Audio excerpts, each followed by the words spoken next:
Looking good. All right. Hello, Internet. How are we all doing tonight? Welcome to another Saturday night Howdy. with Challenge Accepted. Our weekly live D&D experience here on the Scoop Studio YouTube. Want a couple of quick announcements to get through and out of the way first, and then we will dive right into the fun. First off is a shout out to Streambeats. DRM free music you can use for your background music for videos and whatnot. Go to streambeats.com to check that out. And now we will go ahead and flip our music over to the Sirenscape. Sirenscape is an online repository of musics and soundboards you can use for your tabletop experience. If you want to find out more, go to sirenscape.com. They have a wonderful online player that allows you to sit there and connect with your game buddies, or even when you're on a virtual table as well as at physical tables. All the good things there. Tomorrow morning is Sunday with Scoob. We're going to keep working on our Dark Angels Warhammer 40k army that I have that's been sitting and collecting dust, and I need to get that done because people are mad at me if I don't get it done. So that's what we'll be doing tomorrow. It is 12 noon here on YouTube. There's a Discord voice channel that is open for cast members of our live stream games, moderators, and certain level of Patreon supporters can jump in, and we can just kind of chit chat, talk about the games, talk about whatever. It's fun times while I sit there and paint minis for 2 hours. I want to thank everyone who's hanging out in the chat so far, and if watching the video here on playback, that's awesome and amazing. If you're enjoying the content you're seeing, please hit the like button, hit the subscribe, hit the little bell notification to be notified of future videos as they release. Yeah, that's the fun things there. So getting into it, how's everyone doing tonight? We did have a cast change up. Pearl had to step away for personal reasons, but we do have a new potential cast member joining us. That would be Gorr, Mr. Grant. How are you doing tonight, sir? Doing well. How's everyone? Great. So far, so good? So far. Well, we'll see how tonight goes of how everything's going to be going. But everything's great so far. Yes. Thank you. That's awesome. Alrighty. So, without further ado... Yep, I think that's pretty much all I got there. All right, so previously on Challenge Accepted, the party had made it to the city of Saltmarsh. Had to come around the mire of dead men and saw there's some life in there, but I'm not quite sure what's going on in there. It's definitely worth investigating. They came through the gate and stopped at the Wicker Goat, the first tavern that is in the city of Saltmarsh, which happens to be directly across from the jail and the barracks of the City Watch. The party decided to stay at the Wicker Goat, and in that night in the tavern, they had met a variety of characters. First off was Karalee had a chat with Mistrad Copperlocks, who happens to be the dwarf in charge of the dwarven mine that had recently been established just east of the city, where and had offered a potential job to Karalee and the party to kind of take a look. There's a recent area of the mine that had been attacked by some Duergar, so she wanted a little extra muscle in case there's another attack. Titus and Pearl and Nin had a chat with a couple of different characters. A pair of sailors, Ned and they didn't catch the name of the other guy. Finding out that Ned really had a strong opinion about lobster ale at one of the other taverns in Saltmarsh. They also met a pair of Vistani twins, and realized that there was a little bit more to them than meets the eye in a few sense. They had Pearl had managed to find some information about her siblings, but wasn't sure where to go from there. Nin did his best to make a good impression, as Nin does. Still in my disguise. Still got my cloak over my face. And Titus managed to try to get a line on whether or not they were familiar with Nezabeth, who's an individual they met on their travel, as well as the general goings-ons of what has been happening in the city for the last several months.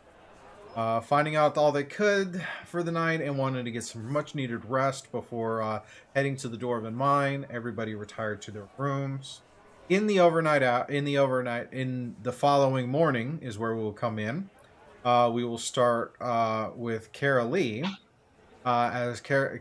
Karalee, as you awaken, you notice that you are the only one in the room. At some point in the middle of the night, Pearl managed to sneak out. All of her stuff is gone, traveling wares, everything. All that is there is a somewhat haphazardly made bed. I'm going to look around and see if anything, if there was a note left or anything. All of the equipment's all gone, so it's not like she just disappeared in the morning like she does. So I'm going to take a few minutes to search around the room, and then I will do my daily rituals that I do, and then after that, if I don't find anything, I will go and knock on the door of the boys. All right, go ahead and give me an investigation check while you're searching the room. Okay. All right, so 15 plus what? So 16 total. There are a few bits left over, like some small items from her travel pack, and a crumpled note. But you can't make out what was on the note. It looks like it's a blank sheet of paper that's just been crumpled up and kind of haphazardly tossed in the in a corner as things go. But other than that, the room looks pretty much as it was. Okay. Well, like I said, I'll do my morning ritual, and then I'll take that note, and I will go knock on the door to Nin and Titus. All right. Coming over to Nin and Titus, you hear a knock on the door. Go away! Go away! I don't want to get out. It's early. I mean, it's like just the start of sunrise because Karalee likes to get out and get that morning meditation forms in as the sun is rising. You believe Titus are making so much noise? I can't say go away. I haven't moved. Who is it? Hey, have you seen Pearl? I'm not seeing anything but the back of my eyelids. This is Karalee. Pearl's gone. Gone. Gone. She normally runs off in the morning, though, right? All her stuff is gone. Would you guys get out of bed, you lazy?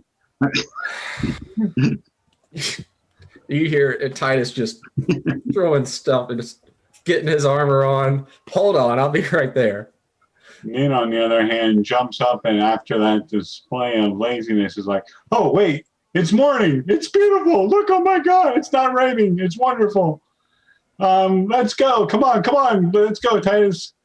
I just lean against the wall and patiently wait. Here, I'll help you with your armor. Whoa. I've got it. Yeah, get your stick. You don't want to lose that. Yeah, you're right. I got it right here. This is my stick. There are many like it, but this is my stick. Okay. I just keep examining the note, there's nothing on the paper. It's just totally crumpled and blank, right? Yeah, as far as you can tell, it's blank. Well, what did she leave anyway? So as soon as I open the door, I say, this is all I found that was left. Nin, put on some pants. Sorry. You know I'm a halfling.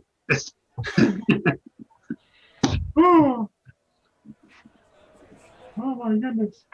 I'm going to reach out and grab the note from Karalee to take a look at it if she'll let me. And I say it's blank. I can't read anything on it, but I don't know why this crumpled up piece of blank paper would be the only thing that was left behind.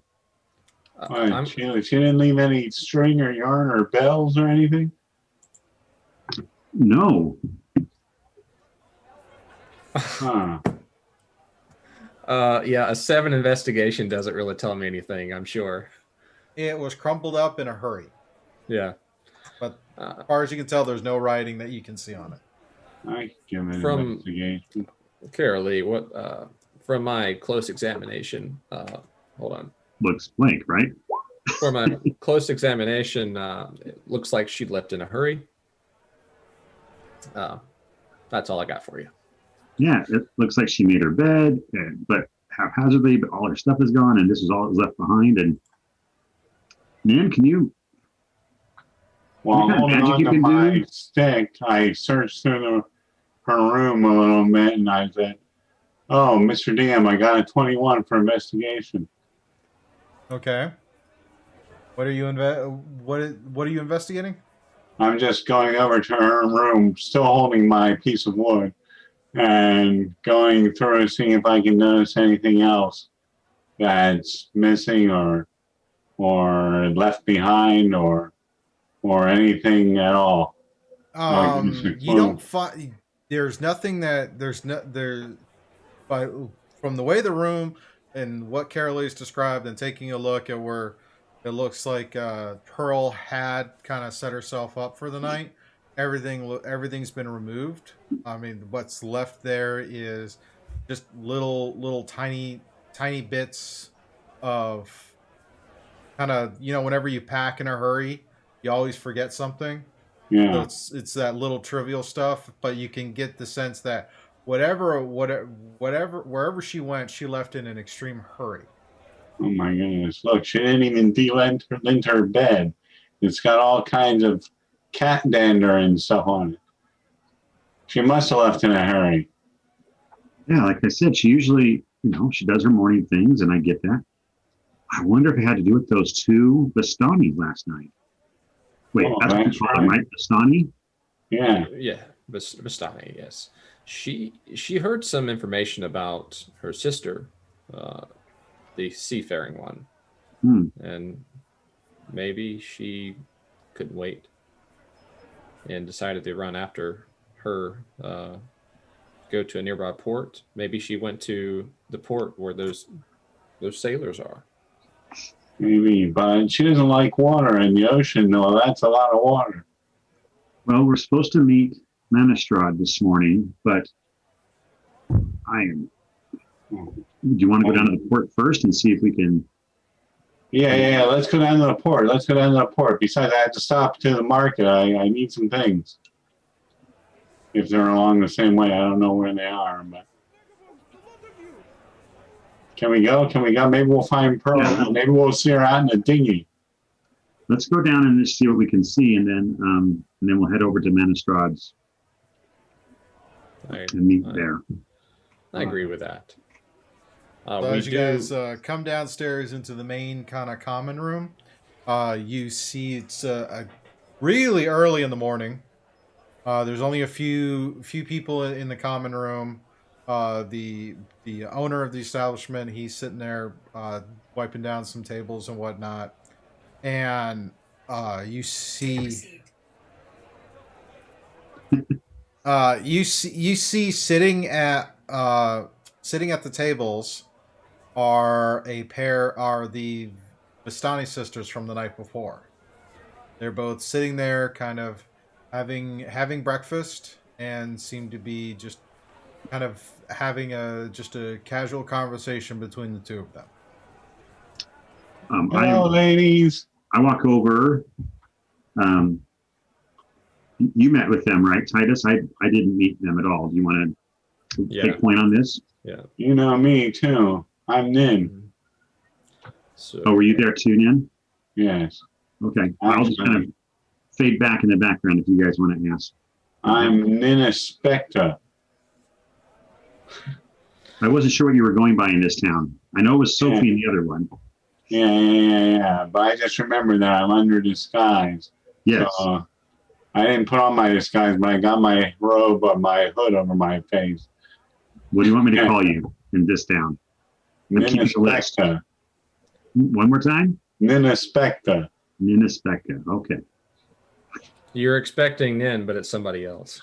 Exactly. You got it. See, you're not as dull as they say you are. I don't care. Take care what Karalee says. So I'll walk over to Tal'Dorei and Marquette, the Vistani travelers. That's what I have written down. I don't remember if that was the names, but okay. I don't think I gave them names last time. I've written down names. I may have imagined them. It's good. So well, as you say those names, the pair of them turn to look at you, in unit and both kind of give you the kind of a raised eyebrow, and it's like one the one on the left goes, Nina Specta, huh? Okay. That's right. And the other one's like, good morning, I'm a Titus. prospector for dinosaur ranches. Remember?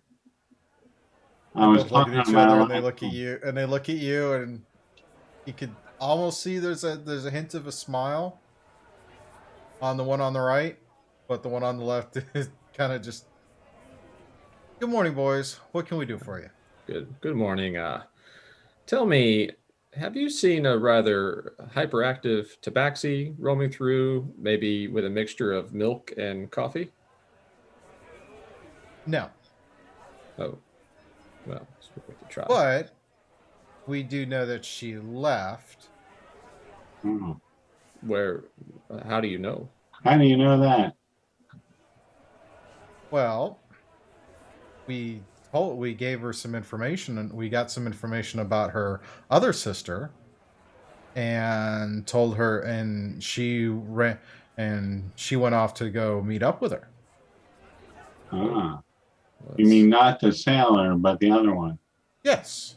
We had met her other sister. It was a while ago, but we got word of where the next where the conclave is, where the next Festana is, and we told her, and she ran off. Well, so the other sister's going to be at the Festana. Yes, Opal, probably. I believe it was. So she got word from about both of us. Wait, not the one on the captain one, the one that's not the sailor one, but the one that was traveling with the. Vistani. Yeah, she had a sister that ran off and that joined the Vistani some time ago. We had the pleasure of meeting her, and so it was we had a mutual acquaintance who got word to. We had mentioned that, and they got word. So we told her where her sister was. This will sound very strange, but she left this crumpled note. But it looks blank to us. I apologize. I don't know much about your people, but is there some secret type code? I don't know. Something that you guys do to I don't know. Anything that's like this, and I kind of handed the crumpled paper. The one on the left takes it. Paper. The one on the left takes it, looks at it, looks over at the one on the right, and says, looks like a blank piece of paper. Here, let me look at it. I want to take a deep look at the piece of paper, making like I'm looking at a piece of paper, but I'm going to actually cast Detect Thoughts on the sister, on the one that smiled at me a little bit. Okay. And I'm going to do that, modify with a careful spell so they won't even see me doing it. Okay. So, Detect Thoughts at a Wisdom 15. Yeah, you get nothing from them. Huh, no reading whatsoever, no sign of life. Oh, there's life, but you feel as your mind stretches out to these two, and you feel you start to get through that first layer of thought, getting into that second layer. You feel your mind hit a wall. Well, I Like physically go solid, like a solid granite wall. Meanwhile, my mucus is starting to drip down the bottom of my ears and my head, and I suddenly turn away, crouching or pulling in my hood and saying, "Oh, I don't get anything from it either." And I kind of run off to the bar, scurry off to the bar. And the one on the right kind of watches you kind of run off, and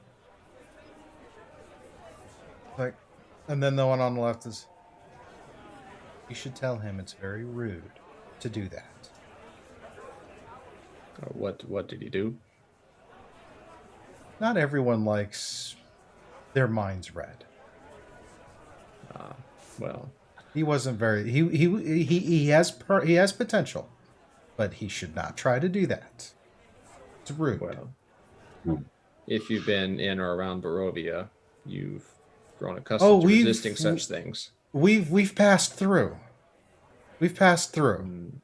We've learned very well that we go in and we leave, or we do not want anything to do, or Yes. more specifically, we don't want to raise any. Well, you'll have to tell me more about this country sometime, Titus, because this does not sound like a nice place to be. Oh, it's a perfect summer home. They both laugh at that. They both laugh at that comment. I stop and like, oh, that's probably a joke. Got me a glass of water, bartender, please. Said, all right. Reaches down, hands you a mug with water in it, and you, Thank you. drink it, and it tastes kind of sweet for water. What is this? Is this honey water? What is it? Oh, it's elven wine. Elven You are wine. in a port town. That's what we call water. Oh. Well, if I want the other wet stuff, what do I ask for? You ask for a drink. Ask for a drink, huh? All right. Well, this is good. Anyway, it was a good morning, and then it wasn't, and now it is again. I drink it down. So I just told the sisters, well, I appreciate your help. We were a little worried about her. I guess, Titus, I guess we just go on without her for now. And Well, we must admit this. This was always her plan. She traveled with us because she wanted to find her sisters. And this was, originally it was a way out of Barovia, and then it was a way to this place. And as interesting as traveling with her has been, I'm confident she will land on her feet. well, don't they always land on their feet? Oh, never mind. You would, well, yeah. I come back to the table and say, "Hey, have you guys tried the water? It's well." No. Ladies, have you tried the water? Did I meet you yet? Yeah. They both look at you, Nin, and it feels like a very heavy stare from both of them. I need you to make a wisdom saving throw with disadvantage. All right. Wisdom saving throw. Uh-oh. This isn't a good one.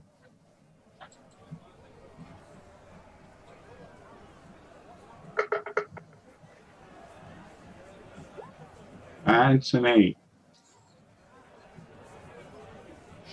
As you say that, and you're trying to do well, you, for some reason, when you look at when the pair of them are looking at you, the way they're looking at you, the way they're just penetrating you with their stare, you feel an overwhelming fear for your life, like the most primal terror you can imagine for a moment,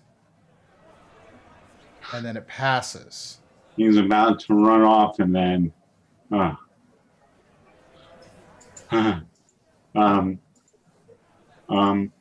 okay. Nin, is that our cue to leave? Yeah, I think so. I think Okay. that's a good idea. Sorry to bother you again. Good luck on your travels. Thank you. Ladies, if I may, forgive my my friend. It's early, and you know how things go.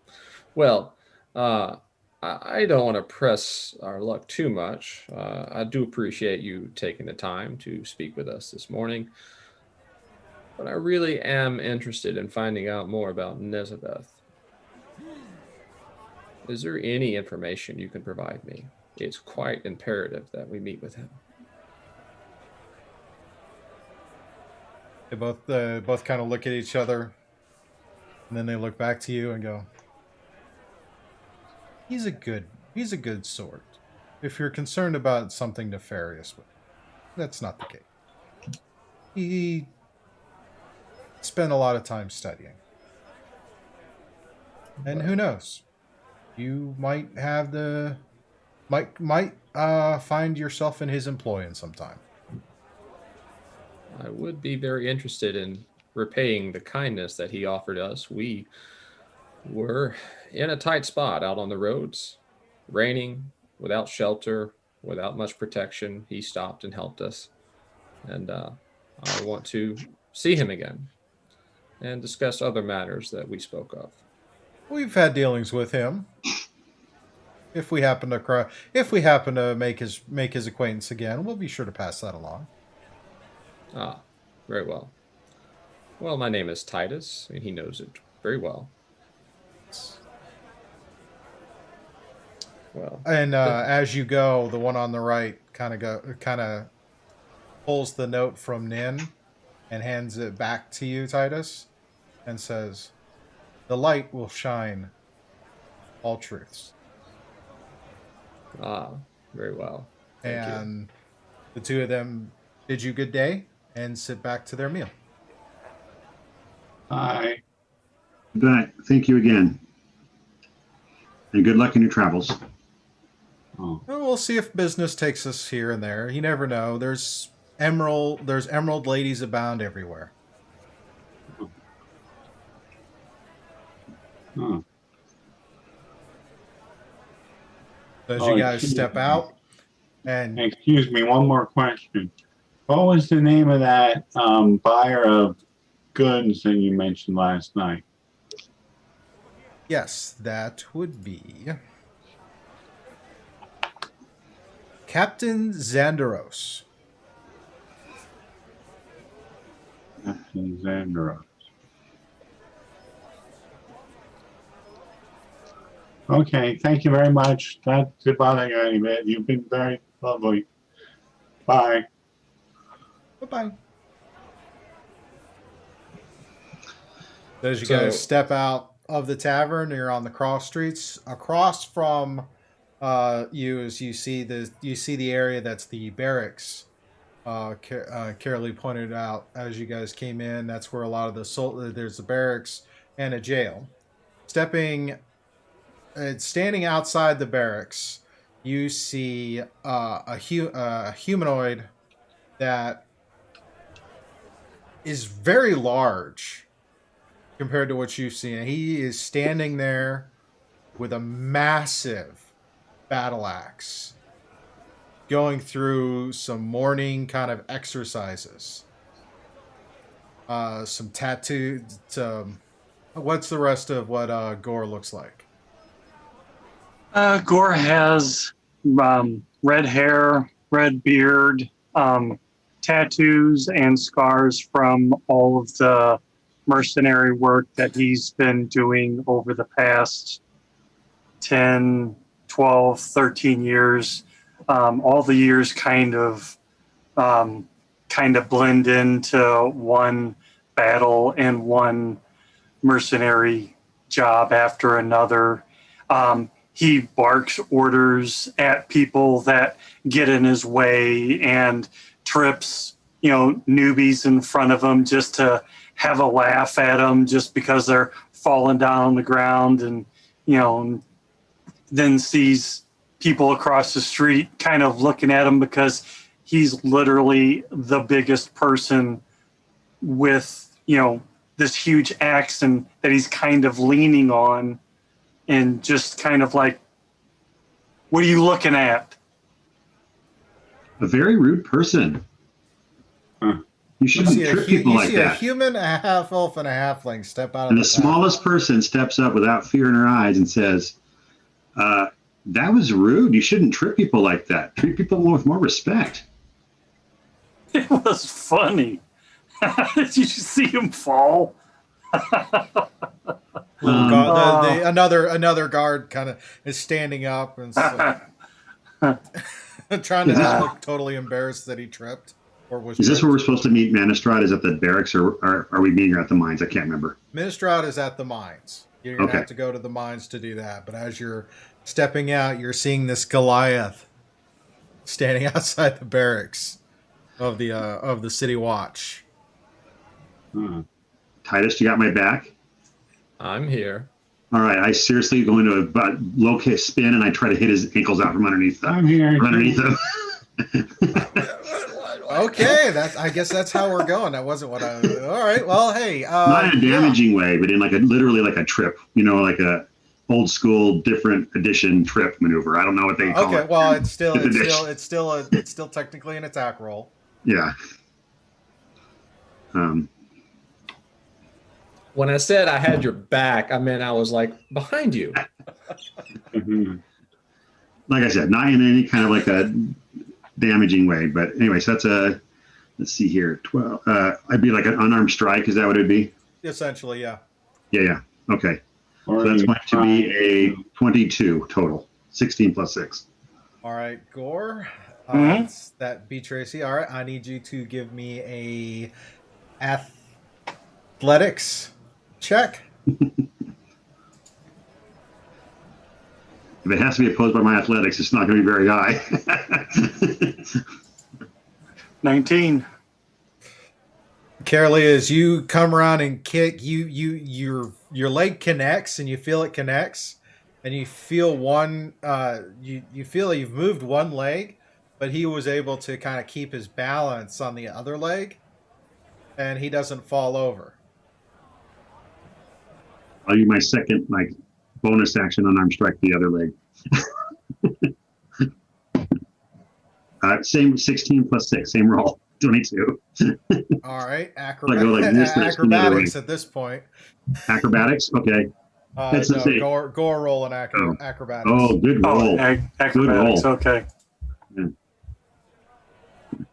Oh, that's much worse. Oh, yes. That was a 5. From 26 to 5. In a flurry that is indicative of monks, this little halfling comes around, sweeps one leg out. You hold your balance, but then she reverses and sweeps out your other leg. And as you try to hop to try and avoid the hit, you don't quite make it. And she kind of takes it, and you land down on the ground.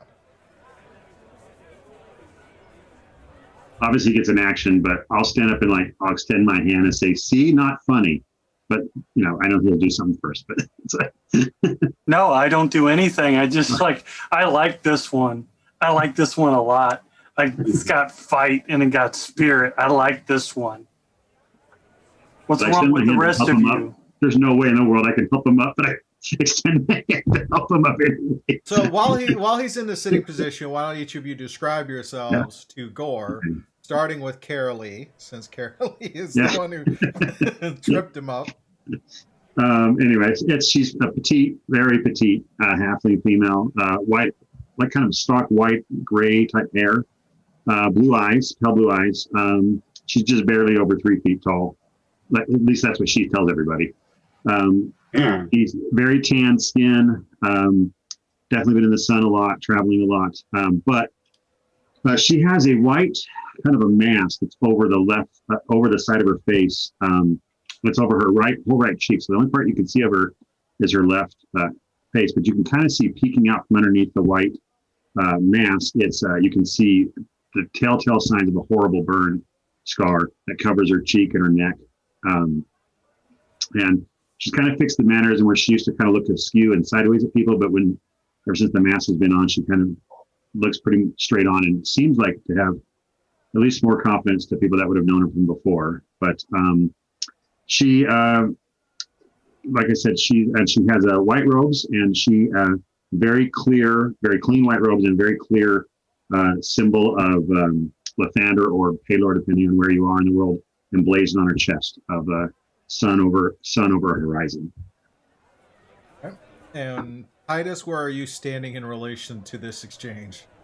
So I'm standing about a foot and a half, 2 feet behind Karalee in all of this, and with very much kind of a surprised, like, look on my face, like, okay, what's about to happen? Do I pull the sword? Do I leave it in? But yeah, so I'm just a little bit behind Karalee and keeping an eye on this massive Goliath, now pretty well prone on the ground. Suppose introductions are in order now. I'm Titus Lightbringer, Paladin, Order of the Ancients, from Barovia.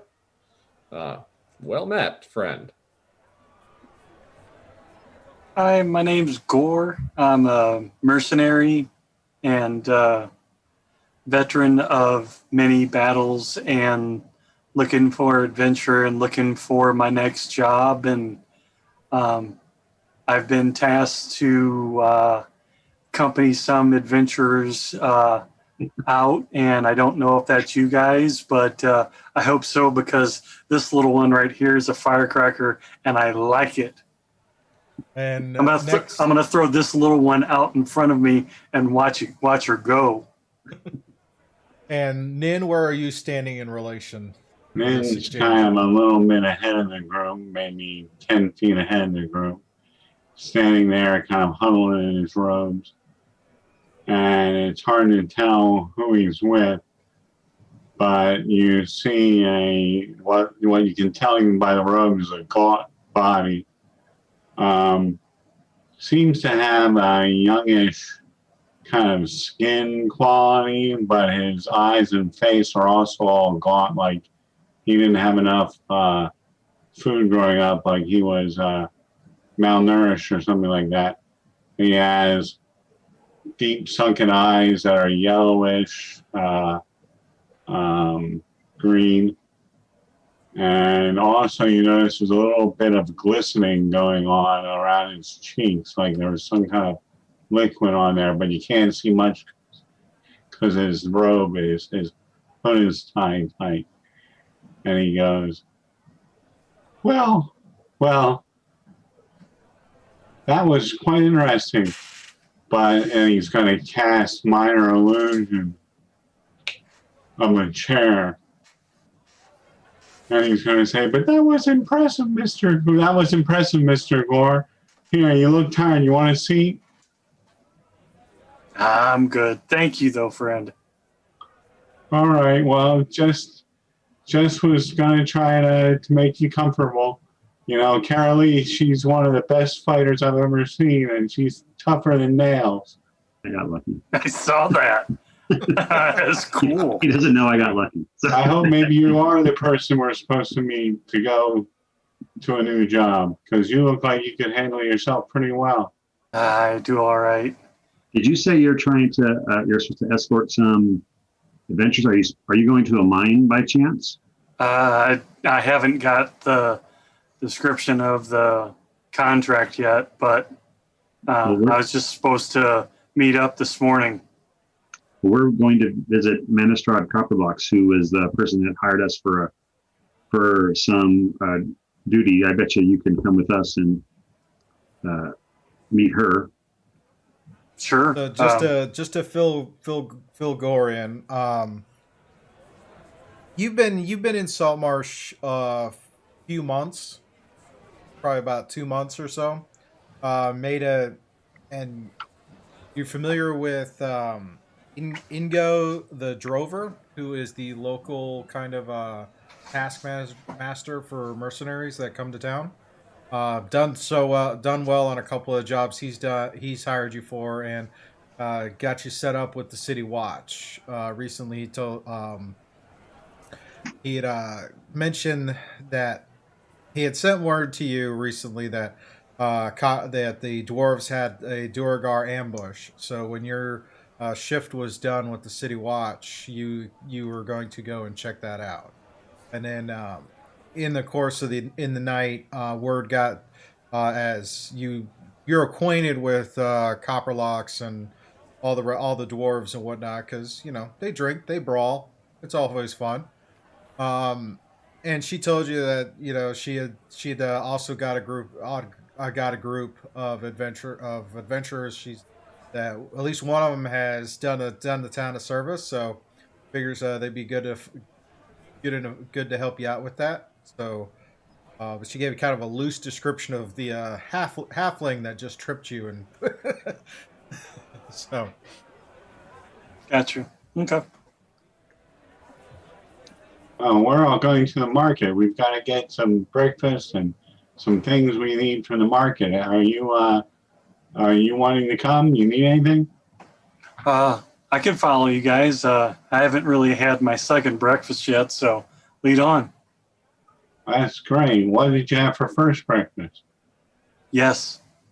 Okay.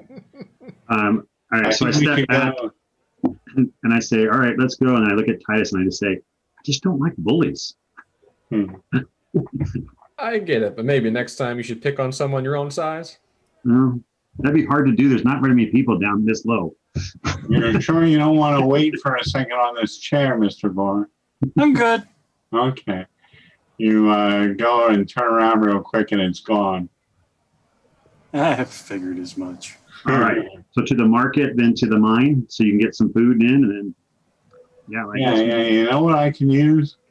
I can use some carrots and some maybe some pickled octopus. I know. It sounds weird, but just somebody told me once that this is a good combination. No. No. Well, if you get octopus on your plate, you can give it to me.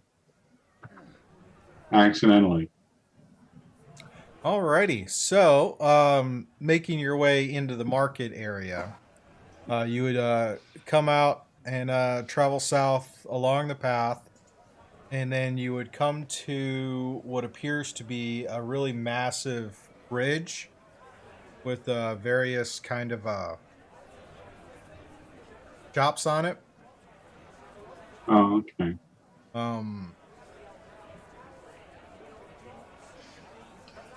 So the various kind of structures on each side of the bridge as it crosses, but just south of the bridge, right there along the, you see in this kind of natural inlet of water, and that's where you hear the sounds of a market. Oh, And I think it's up here. so as you head into it, you immediately start smelling fresh fish and other food stores and carts. At this point, people are still kind of getting their areas open for the day because the sun has just started to rise in the east, and so they're doing their morning setup. So there's a few people there, definitely some with fresh fish and other seafood that had come in on the previous day's fishing. I'm going to go to the fishmongers and ask, your fish looks very fresh. Do you haven't had any octopus? No? You know where I could find some octopus? They don't have to be big octopus, just little ones, big ones, small ones. I just need some octopus. He turns and points to the open water. Probably about 2 hours that way, at the bottom.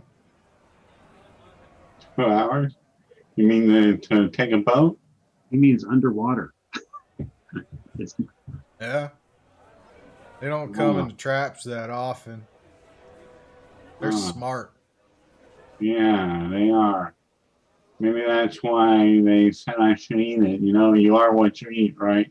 So if I eat octopus and they're smart, that'll make me smart. What do you think? Or, some pickled octopus would be fine too. Oh, pickled octopus. Yeah. Fresh, pickled, broiled, salted, whatever. Yeah.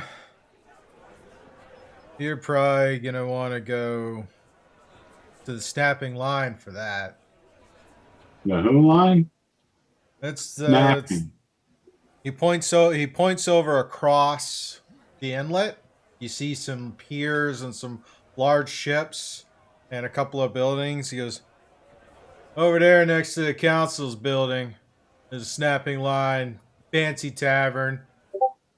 Girl's family runs that. Or they got something called lobster ale. They probably have pickled octopus too. Oh yeah, I heard lobster ale was quite the winner. Yeah, If you like pickled octopus, of course. it'll take rust off hooks and get you drunk. So I guess that's a good thing. Yeah, exactly. Exactly. I've got a little rust I can get out of me. So the snapping line. Thank you. You know anybody who would have carrots? Maybe Tom. He hasn't gotten here yet. All right. He gets farm stores in. Sounds good. Thank you, sir. And how much for this? How much for this bacalao? What? The salted codfish. Oh. 3 copper would be fine. Here you go, fine man. Ching, ching, ching. You take some of the bacalao. He hands you a cod. And I bite into it, and then my face screws up because it's terribly salty. It's not salted. It's literally just been gutted and laid Hasn't been salted yet. All right. It doesn't have much salt on it, and it's sushi then. It's about a 2.5 foot big fish that's just been basically gutted and it hasn't been processed beyond that. So still got all the scales. Take a plate out of it anyway. Sorry, Gorr. He's like this sometimes. Nin, whenever you're ready, let's. Yeah. Maybe. Does anybody have a bag or a piece of paper or anything to carry this in? Oh no, that's all you. All right. Well, I stick it under my arm in the robes. Wrap up the robes around it. Oh, and have that's going to get ripe quick. My morning cod briefcase going to work. Awesome. Could you please just make sure you stay about 10 feet away with that? Preferably downwind. Downwind. Yes. I would appreciate it. I don't know. Is it a sea breeze or a land breeze this morning? Yes. Whichever one is blowing away from us. I'll stop by real fast, Scoob, if I see like any place that has like some sacks, and I'll buy one really fast and throw it to Nin. At some Thank you, point, Karalee. You're my favorite. I don't care what Titus says about you. Yeah, there's basic kind of a rough kind of burlap sack you can grab and just kind of let Nin put it in there. You can put your stick and your fish in the same bag. It'll be awesome. I was just going to say that. That's perfect. Is there any place around that I could pick up any kind of lamb or any kind of meat? Oh, real quick. You know what you get when you put those two together? You get fish sticks. Ah! Sorry. I think you take the point there is a butcher. There is a butcher there who's got some stuff started up. Is it already roasted or is it just? No, it's all kind of raw right there. If you want cooked food, you're gonna want to have to head up to one of the places. The snapping line, maybe. Yeah, might have to head up that way because I don't want to have to get another bag of unholding of smells. So we'll continue on our way to meet with whoever the face. Manistrad. Yeah, that. You know, I need one more thing. Have you guys ever seen a yellow powder? It's yellow and smells kind of bad. Sunflower? No, not a flower. And besides, sunflowers smell nice. Oh, wait a minute. How would I know that? Maybe. Anyway. No, a powder, not a flower, a powder. Maybe it's got it at an apothecary or somebody who sells medicine. Oh, that is going to, depending on who that is either going to be it's probably going to be over at the quartermaster's, who's down a little bit further south from your current spot, or since the rest of you, looking for cooked food and things like that, it's being direct. It's Gorr and Karalee. You know that across the bridge is where more like the city center is. That's where more of that stuff is. This particular market happens to be where all the fresh food, fresh meat and fresh fish comes in to be sold. All the other stuff's on the other side. So there's also a general goods store. You two are familiar with. That's further down. That's on the kind of the eastern side of town, which is the direction toward the mines. So you can totally stop in there for any basic goods. The snapping line is open as you guys would come near it. Come on, guys, let's go. Well, it's across the bridge, right? Yeah. Yep. So, you need to get some food and you need to get some powder stuff, whatever. Yeah. I have no idea what that would be, but based on where they tell them, let's go get the food and stuff. You know, Karalee, it's because it's for my neck. Somebody told me this stuff is good for your neck, for sweat. I just don't know where it would be. So, but based on what they said, let's go over here. So we walk over there. You guys walk into the area that's referred to as the weekly market. This is where all the wares, like goods, processed goods and things would be sold. Again, people are setting up. Snapping line is open. You can smell the fragrances of cooked meat, whether it's be fish or other, coming from it, and you can tell as you look at it, it's quite an interesting looking establishment. I asked Gorr, is it okay if I buy you your meal for just to kind of make up for this morning? I would not object to you doing that. And can I go in with my fish and say, is there a chance you would grill this up for me? As you come in and take a look at the snapping line, Karalee and Gorr, you guys have seen this one before, but just as a refresher, this building looks like it's literally been constructed from bits and pieces of ships, all kind of assembled in there. It's got the feel is very much kind of ingrained ocean smell from the wood for all these ships that have been decommissioned and then converted into this particular building. It's been there a while. You see a few people in there. Nin, as you kind of step in and kind of say that thing about gonna get somebody to grill it, you see a young woman who looks at you guys walk in and says, it's like, yeah, I can get the cook to fry it up for you. Is there any particular way you like it? Oh, just not raw. Just what? Not raw. Not raw. Oh, I hear in the East that's a delicacy, but yeah. Each their own. Yeah. And so, Thank you, my dear. How are you doing? Gorr, Karalee, it's been a while since you and your crew were in here.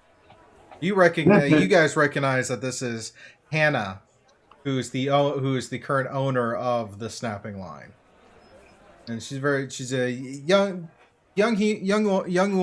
human, kind of very friendly and approachable. So she's there. Yeah, Hannah, I'd like to, if it's okay, it's good to see you. I'd like to buy 2. I look at Gorr, 3 of your meals. Titus, the other one's for you. I've got my fish. And Nin has his own. So can I buy 3 of your meals? And drinks for everybody. Sure thing, sure thing. Go have a seat over there. We'll get you that right up. Anything in particular you want on your meals today? Hey, watch this, guys. I'd like some water. Okay. She goes over and brings you over a glass. Here, now And brings taste this, guys. Tell me if it's sweet or not. I'm not tasting it. Okay. Is it sweet? It tastes like salt water. Oh, I thought the guy at the goat. Well, go ahead. Order without me. Hannah, bring out some mead for us. Sure thing, sweetie. She goes and brings you all brings you out 4 meads and sends the fish to the back to be cooked. Probably about 20 minutes later, food comes out. It's pretty much a surf and turf breakfast, steak and fish, and all the fixins. That was supposed to be Elvish wine. That's what the other guy told me. Just ask for Elvish wine, man. Well, I thought it was being cool. Scoob, at some point throughout the morning, as soon as the sunlight is bright enough, I will want to look for a secluded spot where I can unfold the note that was left and see if I can make out any impressions or anything that might be better seen in the light of day. You hold it out.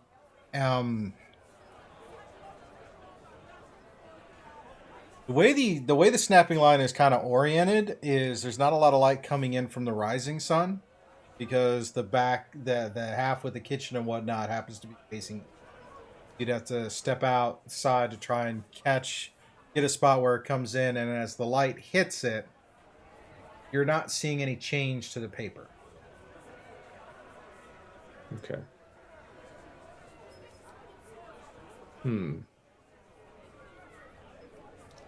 I make a mental note of that, and I'll come back in after that and tell Karalee about Maybe it. it needs lantern light. So I'll pull out our lantern and that we had from that last mine that we're in and light it and shine it on it and see if we can see anything while we're waiting for our meal. The lantern light, it doesn't the light coming through the lantern does not change the effect of the paper. I also have the Lantern of Revealing, and we'll do the same thing and pull that out and just give enough light so that its effect would be cast upon the note, and see if that has any effect. When that lantern light hits it, you see text start to appear on the note. Oh, cool! Do that more. Is he with us at the are you with us in the restaurant? Yeah, you guys are all in the restaurant. Titus stepped outside to try it, came back in, mentioned to Karalee it didn't work. So now you guys are sitting there as you're trying a couple of different lanterns right there in the center of right there in your table in the tavern. I'm going to look and stare at that for a while and try to replicate it as a minor illusion. That way we have it with us. What does it say, Titus? Did it say anything? I don't know. The DM hasn't told me yet. Yeah. And what language would it be written in? Double check real quick. Double check. I'm pulling that trick off of Forrest, by the way. Oh, I know. Yeah, I saw that coming a mile away. Yeah.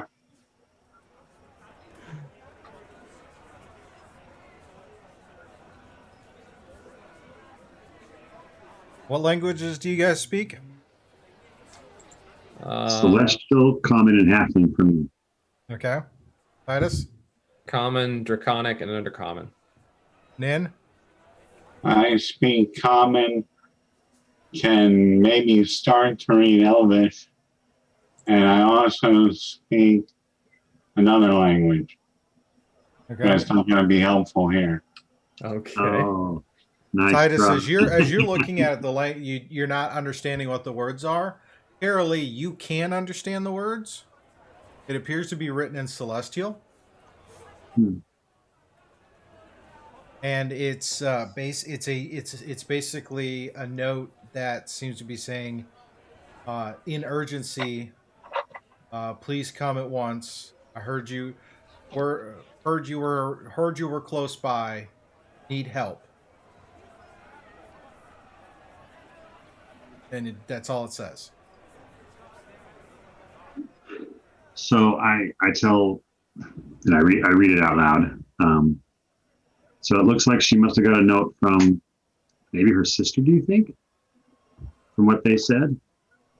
Sounds like somebody she knew. And went to go help her out. Is there any other, Karalee, do you see any other notes or symbols or anything else on the paper? I check it over and like look for like a signature stamp type thing or anything like that. I don't know. What do I see, Steve? No indication. There's not a to, there's not a from. It's just kind of really broken up kind of message. It's essentially asking for help and saying that they heard they were close by. Well, she must have known more about what was going on. I can't imagine she would have gone off without us if she wanted us to be with her. So I guess you're probably right, Titus. She probably just was seeking her sister and wanted to go. I've never known her not to go someplace when she really wanted to. Yeah, that's true. She can run out in the rain sometimes if she wanted to get something bad enough, and she hates the rain. So I just pull up my drink and I say, well, I guess to Pearl then, and I just raise my glass to Pearl. To whoever. Who's Pearl? Oh, thanks, Gorr. She was a friend of ours that this morning. Okay, Pearl. And I flag down Hannah and say, Hannah, Miss Hannah, could you get me? I heard that you had pickled octopus here. Yes. It takes a while to make, but we got a little bit of it. Would you like one? Just the smallest octopus. I'm never sure about that one. It's the smallest octopi you can get, and just her tentacles. That'd be great. Well, it's only going to be the tentacles, because I don't know what you're thinking as far as size of octopi, but some of them get pretty big, especially if you want enough meat to pickle. So yeah. when we do it, they typically take a couple of years to ferment right for the pickling, and then a good size octopus will last a couple of years. But I'll get you something. Thank you. Because the bag comes out, brings you a jar, brings you a plate with a 6-inch segment of an octopus tentacle.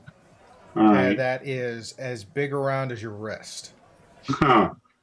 And it's like, now this one was caught probably about 10 years ago.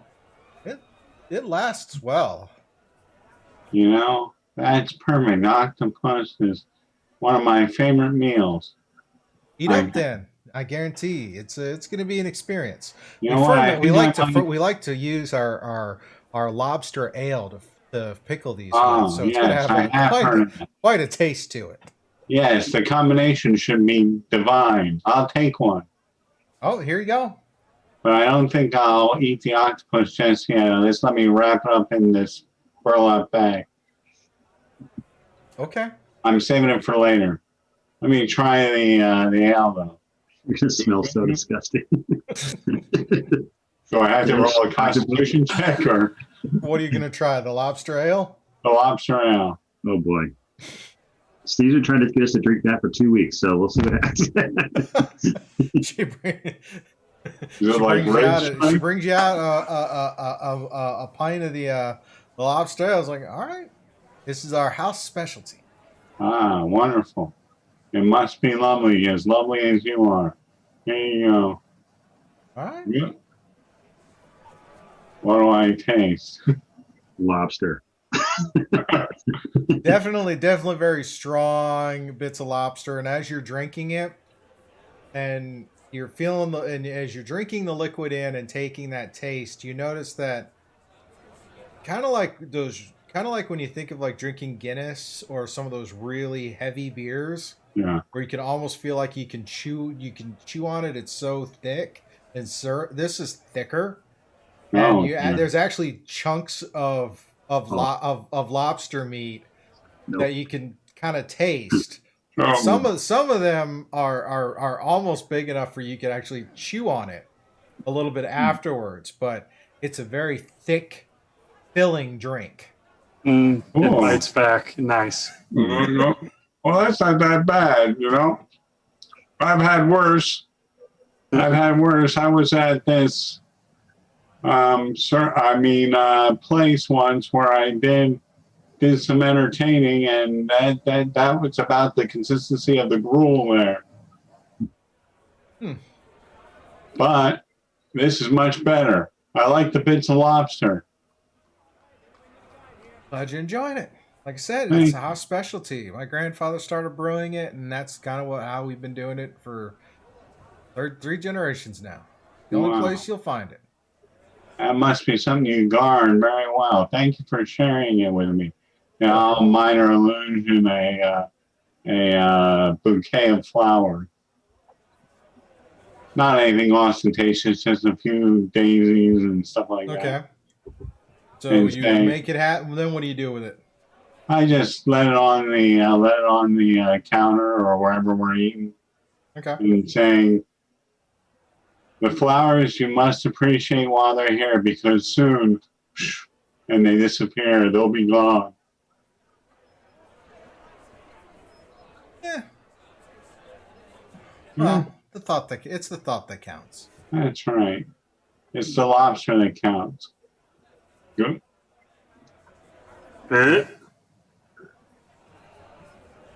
So after your meal and your drinks and whatnot, you feel really kind of full, and then you realize after a few minutes of finishing that pint of lobster ale, you stand up, it hits you.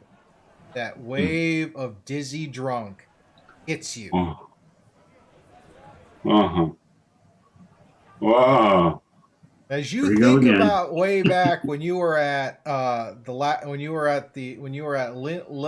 Leland, and the dwarf had given you the drink. The Gutbuster. Yeah, this is a tad bit stronger. Oh, I think the denizens of the deep are coming back to get me. I mean, they say sometimes the sweet drinks will get you when you don't expect it. This was sweet and thick and coming back. Oh, my goodness. Everybody else, you guys feel full, refreshed, that breakfast beer, mead, the meal. That was great. I'm going to step outside just for a little bit. Look and taste the bag with him, with the tentacle, and he just steps outside the door. So you gonna be all right? Oh, yeah, he means well. But anyway, Suddenly you hear, ah, ah, ah, ah! A couple of the patrons like, what is going on? He's got the tentacle up by his face, and he's yelling, he's screaming, ah! And shoves it quickly down into the Roll bag. a performance check. Performance.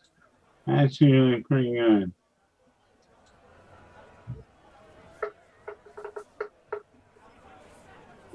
That's a 15.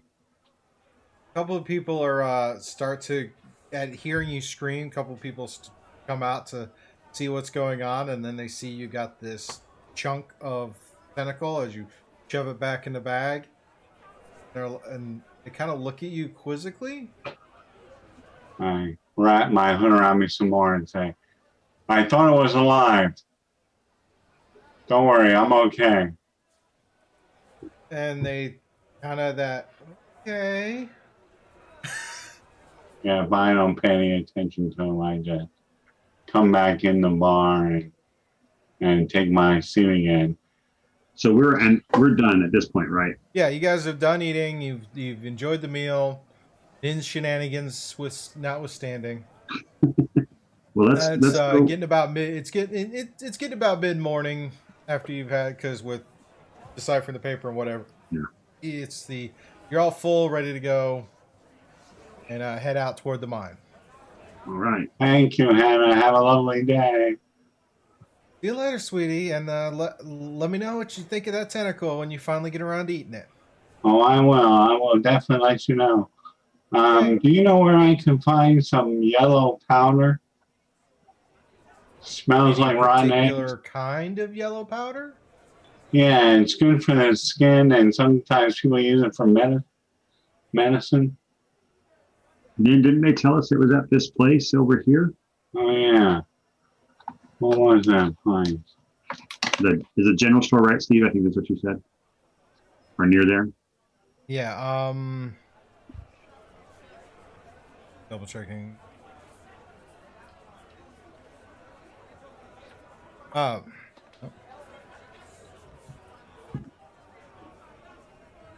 I didn't write it down.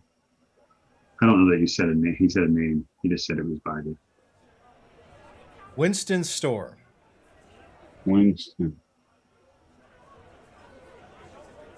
Winston's store is probably where you're going to find that. All right. Thank you very much. Thank you for the tentacle. You're welcome. Winston's store is on the eastern edge of town as you on your way out. As we're going to the mines? Yeah. Yep. Okay. We can pick it up as we're going. Yeah.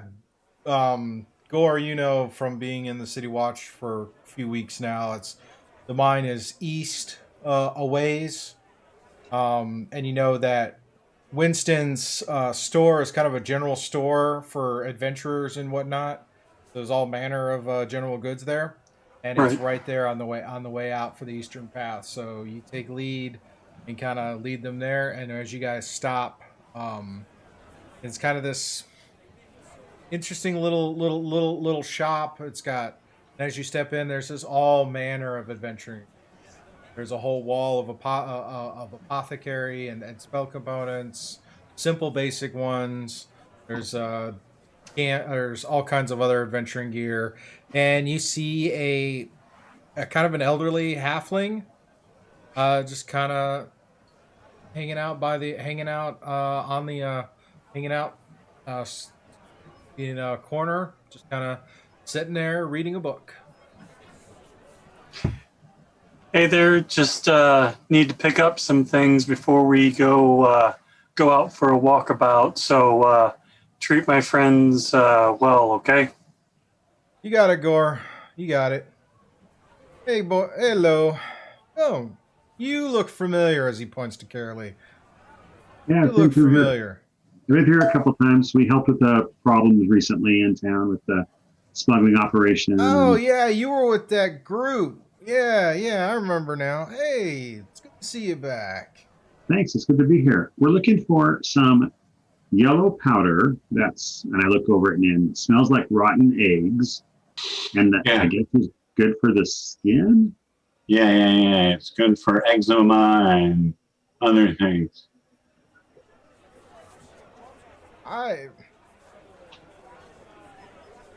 That's not what I heard it's good for, but yeah. He goes over to kind of this cabinet that's got a bunch of drawers in it, and kind of looks through and pulls out a little vial of yellow powder with a stopper on it, Okay. I'd be careful with that, but yeah. I'll pop it open and give it a little bit of a whiff. And it smells like lemon. that smell of sulfur just hits your. This is perfect. Thank you. You got any bat droppings? Don't you smell bad enough already? No, haven't gotten any of that in. I'm sorry. All right. Well, that's okay. I might be able to find them organically anyway. Probably depends on what's up with the sea caves. Yeah. Yeah. Well, thank you. Are you Mr. Winston? Yes, I am. Thank you, Mr. Winston. Always a pleasure. That'll be five. That'll be 2 silver for that vial of sulfur there. Excellent. Here you go, sir. Appreciate it. Anything I can get for you for you, sir? And he kind of looks over at you, Titus. It's a mighty fine set of armor you got yourself. Thank you. All I lack now is a clothespin. Do you what? A clothespin, something to pinch things together. If I'm going to be walking behind this one, I'm going to need everything I can get.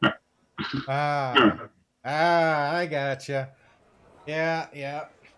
He goes. He's one sec comes back out, hands you a couple of clothespins. They just a simple wooden pressure. There's no spring mechanism on it. Ning goes, hey, that's pretty smart. In case we have to go underwater, that way you can clip your nose. Yeah, that's exactly why. I tell you what, Titus, you're a sharp cookie. All right. Are we done, Nin? Is that everything? I think that's it. Thank you very much, Mr. Winston. All right. Let's head. All right. Do you guys need anything? I mean, Gorr, do you need anything? No, I'm good. Yep. Well, unless you had some carrots of any variety. No, I don't have any carrots. Sorry. All right. Well, that's okay. I think I managed to steal a little bit from the accoutrement of my fish dinner. Okay. See, they're in this sack with all this other. And he pulls out the towel. He's like, ah, and then the wood, and he's like, oh, and now some carrot. That's okay. I'm good. Thank you. Okay. Now he knows it's in there. Why is he always scared whenever he pulls it out? That's a great question. I don't ask. Okay. I don't. Never mind. Thanks, Winston. We'll see you later. We'll be leaving now quickly. Thank you. Thank you. All right. Put some of the sulfur powder on his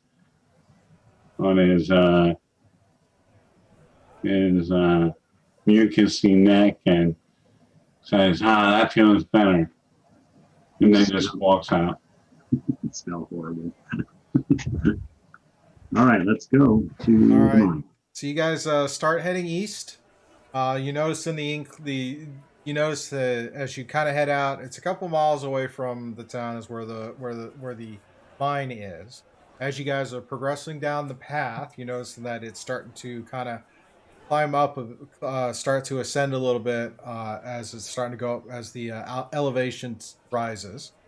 After you get about a mile or so out of town, Karalee, you start to remember this particular topography starts to feel a little familiar to you. And as you kind of look about, you notice in a spot where there once was a house. Yeah, there we go, right there. I pointed out. Hey, Titus, remember that house I was telling you about? And the one you burned down? Yeah, that one. Yes. The haunted one. The one that was infested with spiders. Yeah. That one right there. Yeah. On the cliff. Seeing it now, it makes more sense. Yeah. That's where the smuggling operation was based out of. And there's some sea cliff caves down below that leads into here as well. Go ahead and roll a perception check as you guys are looking at the site of this burned down house. Ooh, wow, you rolled an 18. 25. Yeah. 15 for me. That's a 10 for me. And Gorr?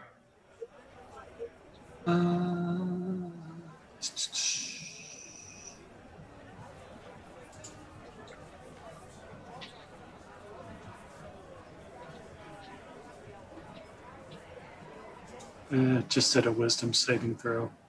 Turn it. You said perception? Yes. Sorry. No, you're good. Oh, crap. 22. 22. All right. Karalee and Gorr, you guys know, Gorr, you're familiar with this house in the sense that shortly after you arrived, and some of the chatter amongst the city watch had been like this group of, like, this house was abandoned for years and years and years, and then somehow it burned to the ground, and no one's quite sure how, but it was shortly after it burned to the ground the smuggling operation went. Nobody knew what it was. So here in Karalee, sit there and go, yeah, I burned that down. And it's like, but you guys notice that the rubble around where the house looks like it's been cleared in some way. Like there's some type of activity that's been happening around the side of the house. Oh, goody. Get rid of something else and someone moves in. We want to take a look at this, or we want to keep going about our way? Maybe on the way back, we told her that we would meet her in the morning. It's getting late in the day. We've taken a little bit too much time. Okay. But that's the place that you caught on fire, Karalee? Well, I had some help, but yeah. Does that have anything to do with your mask? Are you all right? No, that was from when I was little, when I was younger. Oh, yeah. But it doesn't bring up any bad memories for you? Yeah, it's fine. It's okay. When I was really little, which is ironic coming out of her mouth. When I was really little, I was kind of being trained to be a priestess of Yandala, which is our halfling deity. She's really believes in the hearth and the home and community. And my mother was a high priestess, and I was kind of training. And one day I fell into this fire when I was really little, and it burned me. And they saw that as a sign that because I was burned, but I was and she kind of pulls her mask aside a little bit, and you can see that the burn is actually in this. It almost looks like a pattern. Anyway, this kind of symbol was on me, and so they thought this was a sign, and so I was trained, but it hurt pretty bad. But I don't like fire, but very much. But anyway, in this building, there was these spider swarms that they had come down and landed on us, and somebody cast a spell that filled the room with this grease, and I lit it on fire to get rid of all the spiders. And then we all had to leave the building, and then we heard a scream from inside, so we went and rescued this guy. And that's the person I was telling you about that was the criminal, and then started that whole investigation. And then apparently the town councilman that was in charge of it got off because the people that we brought in for questioning mysteriously disappeared. Was he that prisoner, one of the guys who died? Yeah, the one that died. Yeah. The initial prisoner left. He ran away, but we found other ones. So anyway, it was a hideout for these smuggling operations. Come to find out that it was supposed to be haunted, but it was really these guys that were behind it, trying to keep people away, I think, probably from their smuggling operation. So I don't really feel bad about it. Oh, yeah, no. But that was a horrible thing you had to go through when you were a kid. In the Well, lines, I can see the lines. yeah, I don't know what it is, but it's something interesting. And Yeah. for those that are, maybe you guys are familiar. I don't know if you guys know the marks from Aberrant. My character would not, but if you know the marks from Aberrant, it's actually a mark of the House of Healing. Huh. But I don't know. My character doesn't know that. So Yeah, mine won't anybody know about the dragon mark. yeah, it's a dragon mark for sure. So So as Karalee recounts the story, you guys are continuing on. You eventually come to the Dwarven Mines. You can hear the sounds of miners at work, and as you kind of enter in enter the entrance area of that, you see Ministrad wave at you, and greet you. About time you lot got here. Ready to get some work done. we had a few delays, but yeah, we're here. Well, Yeah, we have everything we need now. well, that's good. Are there any bats at this mine? I'm sure there's probably a few somewhere. All right. Well, if you know where one is, point it out to me, please. Or anywhere where they might have sat and did their business. Well, you can take a look for yourself on the way down. I gotta get a shift switched out, and you lot look like you're ready to get started. Yeah. Hope you don't mind the dark. Oh, yeah, that reminds me.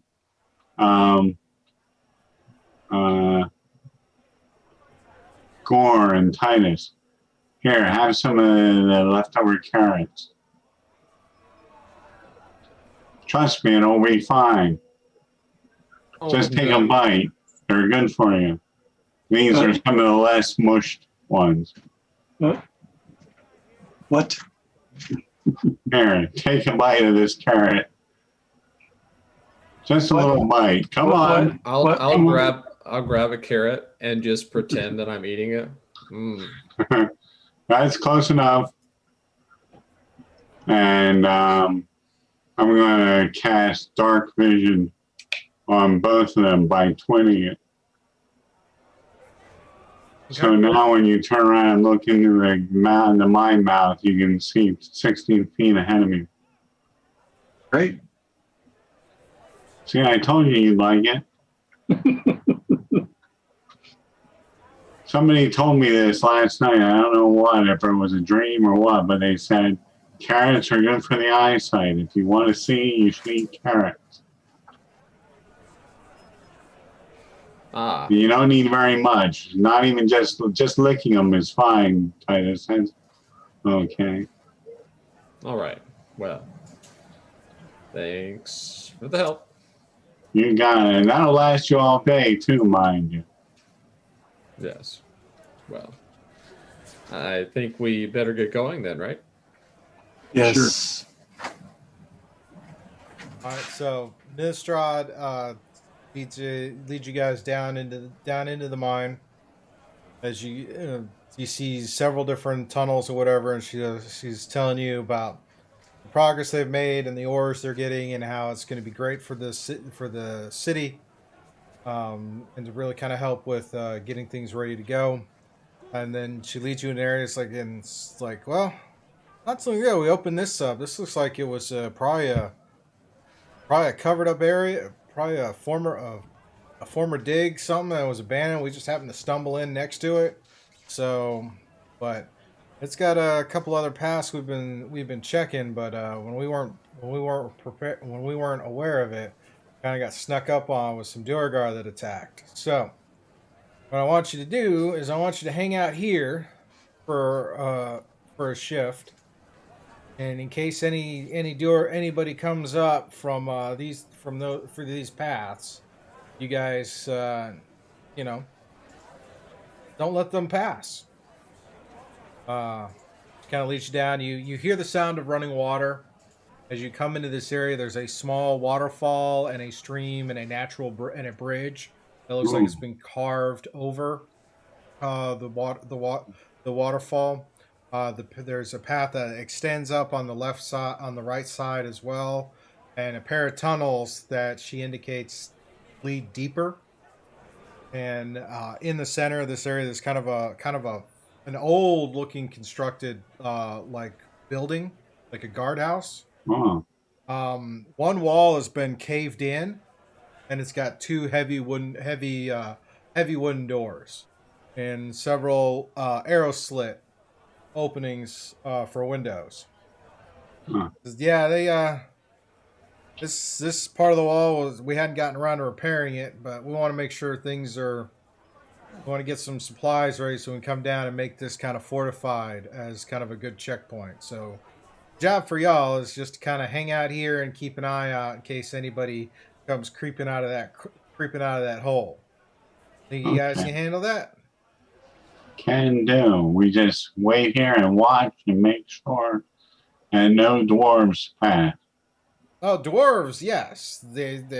My boys would obviously would be coming down because they're going to be getting ready to bring in some supplies. You can see there's some supplies already set up, and she points out an area where there's some crates and barrels that are all kind of staged, ready for some projects. But they're trying to get some stuff in. So you guys are that stopgap for a shift, so some of her people can get some rest. So how do we tell the difference? How do we tell the difference between your guys and the dwarves? Do a gar? I'll tell you what. If they come from that direction, they're probably not me boys. All right, that helps. All right. Did your people build this bridge and this guardhouse? Maybe, but that was before my time. Well, I didn't even realize this was here, so this is probably old. It's pretty nice. With that, she leaves you to it and heads back up. And that's where we're going to take our mid-session break because we've already been at this for about 90 minutes. So we're going to take about a 10-15 minute break, get up, stretch, grab drinks, see how things are. So if you've been hanging out with us so far, thank you very much for hanging out with us. Be sure to hit that like, the subscribe, and the bell, and stand by. We'll be back in just a few minutes. Okay? See you in a few. Become inspired by Sirenscape Online Player's massive sound library and weave your tabletop legends by building custom sound sets that bring your immersive world to life. Simply download the app to access the entire Sirenscape archive anytime you need epic sounds. The online player works perfectly alongside any virtual tabletop to bring your players together no matter where they are in the world. Broadcast your custom sound sets in real time with flawless audio quality to give them a game they'll never forget. Get the Sirenscape Online Player today at Sirenscape.com.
And we're back. That's good. That's awesome. Okay.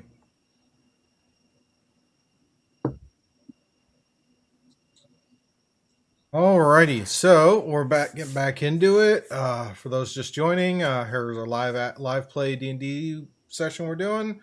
The party has just come to a dwarven mine near the city of Saltmarsh, and they have been tasked with manning a guard post, so to speak, on a recently rediscovered area of the mine. There's this little guardhouse that everybody's kind of hanging out in as they're waiting. It's probably been a little while, a couple hours since Ministrate had left you there to kind of stand watch.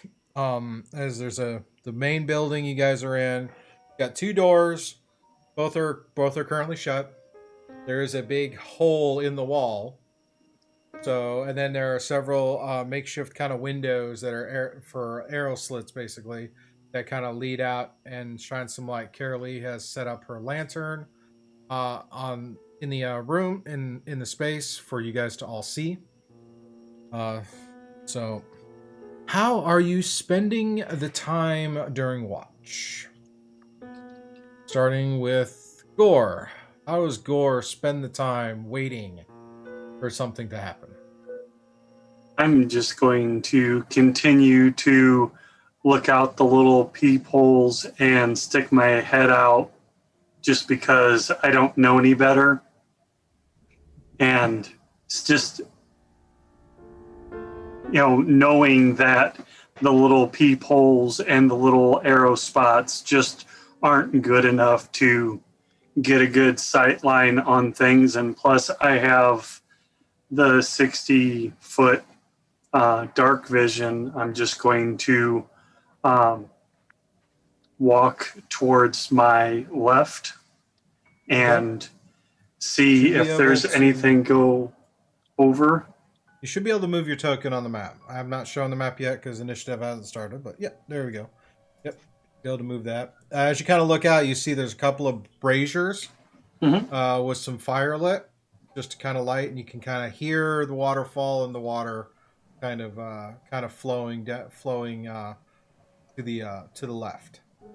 So that's where I'm going to basically stand guard with part cover and just kind of keep guard there and just kind of keep basically a 180-degree mindful eye and keep my perception out. Okay. Titus, how are you preparing? How are you spending your watch? I'm probably going to be doing similar.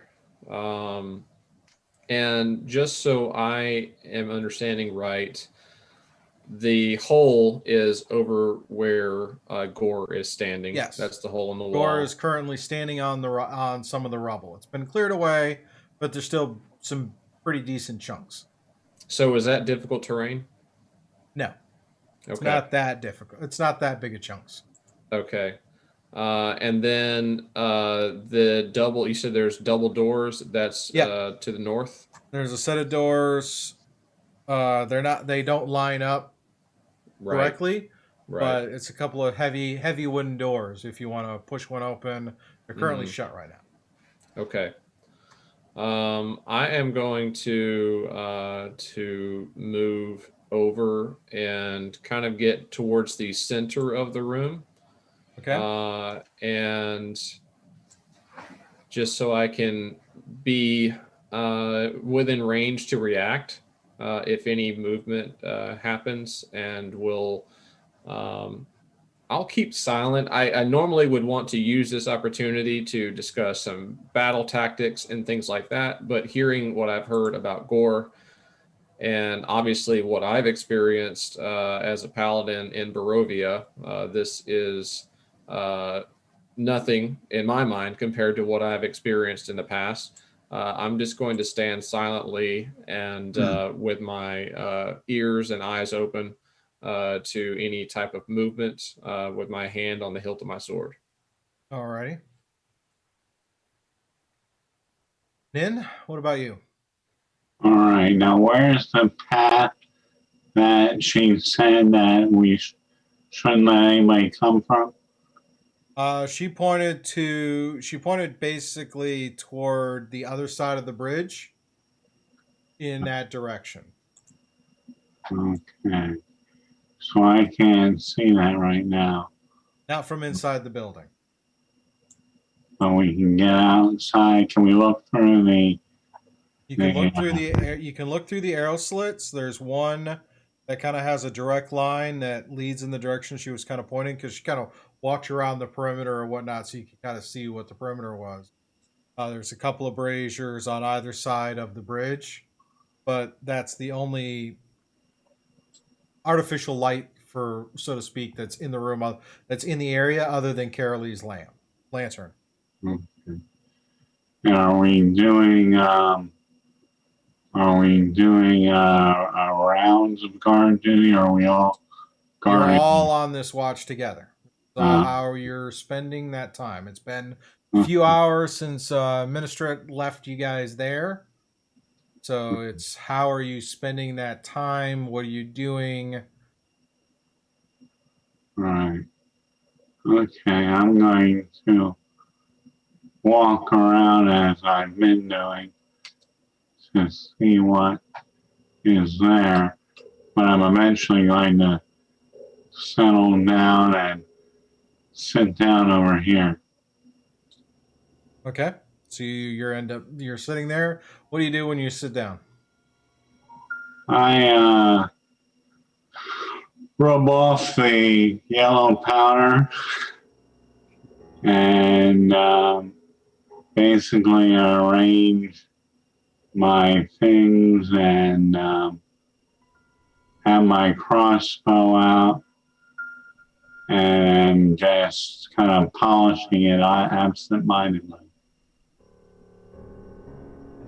Okay. Karalee, what about you? How are you? What are you doing during this watch for the few hours? So we can't, from the arrow slits you said we can see, there's one arrow slit that lets us kind of see the bridge itself. Is that correct? Yeah, well, one door is kind of close. Is kind of close to the bridge. You can see across. One arrow slit sees across the bridge. Two of them see across. One is more looking over the bridge. The other one is looking kind of over this little lake area where the waterfall comes down and the water starts to go where it goes under the bridge, and it continues to look across the way.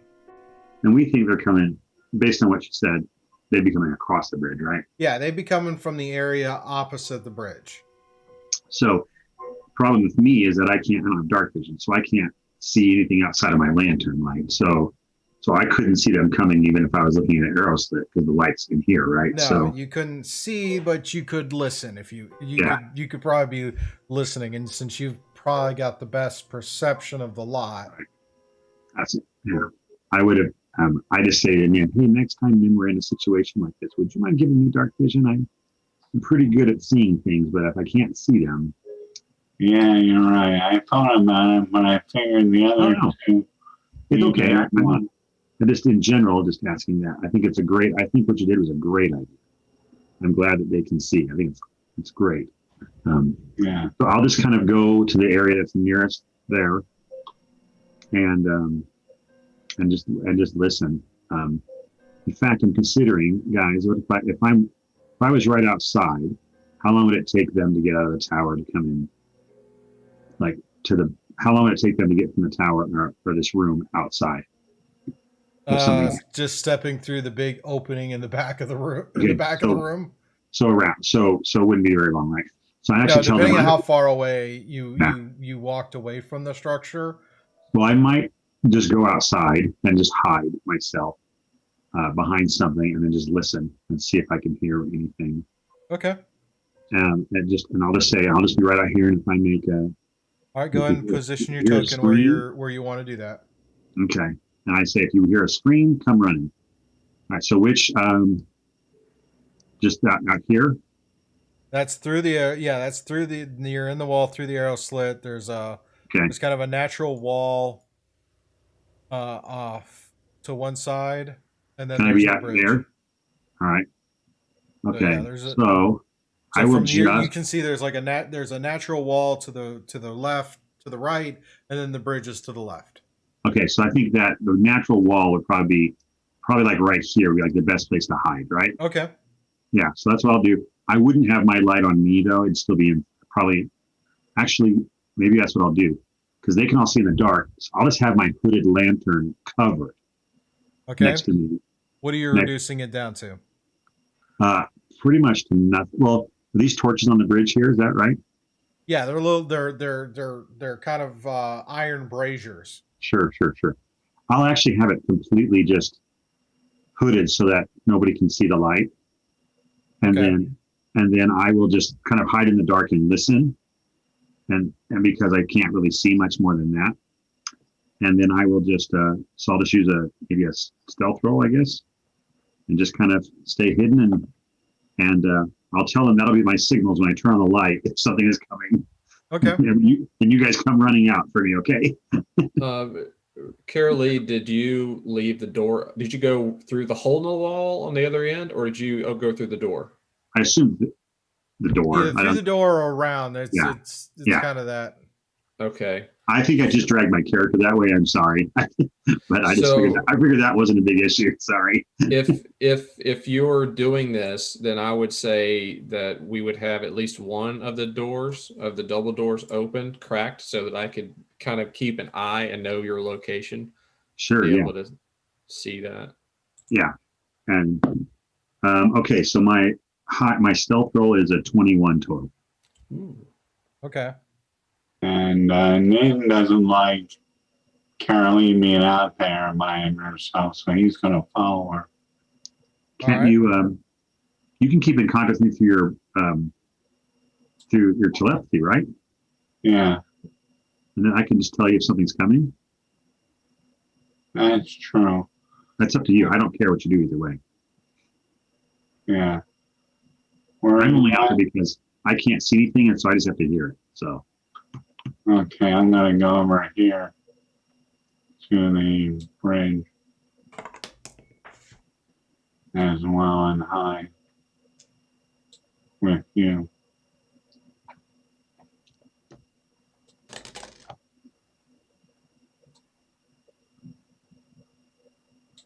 All right, and I'm going to stealth myself as well.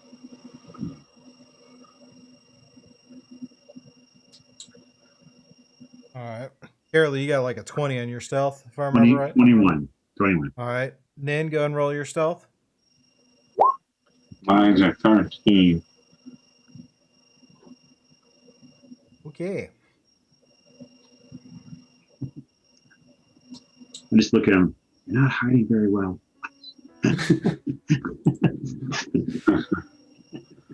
Yeah, but I'm fidgety. I can't sit in that box. And then don't you have dark vision, or Yes. did you I just do. give it to us? No, I do. Okay. He does it naturally, I think, right? Yeah. Okay.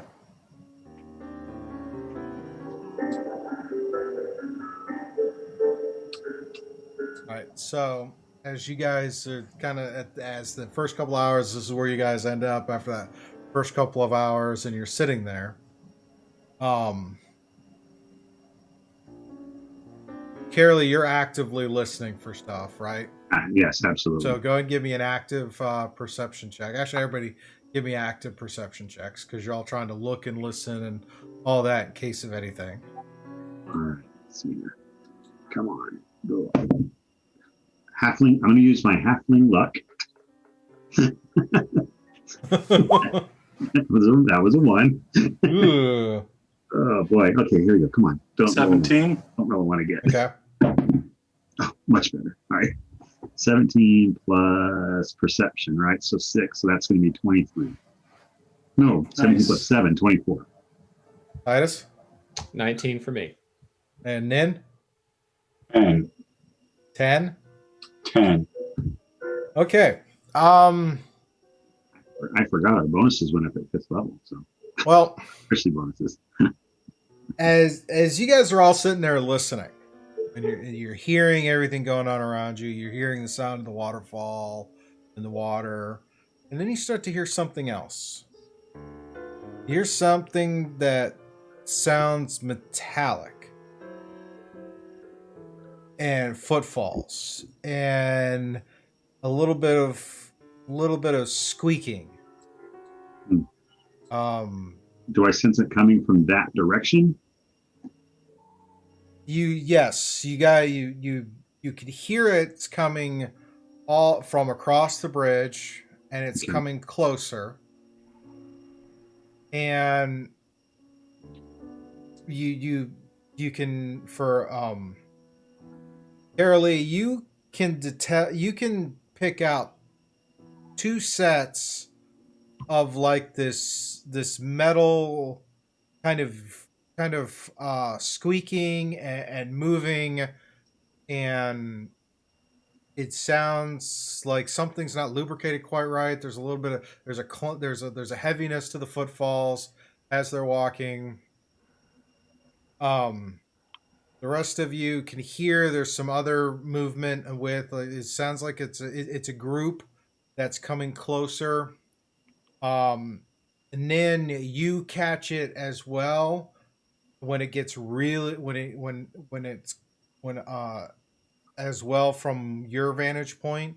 You can definitely hear the metal of it as it's walking as something is coming close to you guys. Mm. Gorr immediately hears something and starts ever so slightly getting really excited with a grin on his face. Is like, here we go, boys. It's time to play. So Gorr, as you move into that position,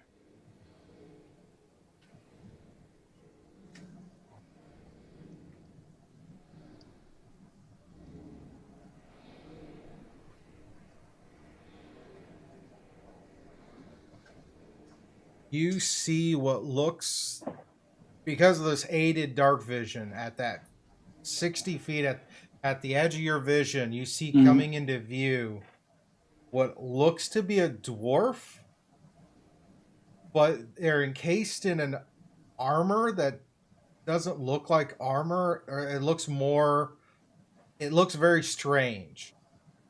The only thing kind of visible is his head. Everything else is fully encased in some kind of metal suit. As it's walking forward, it's got two for hands. It's got like these two mallets Mm. as it's stepping into your vision.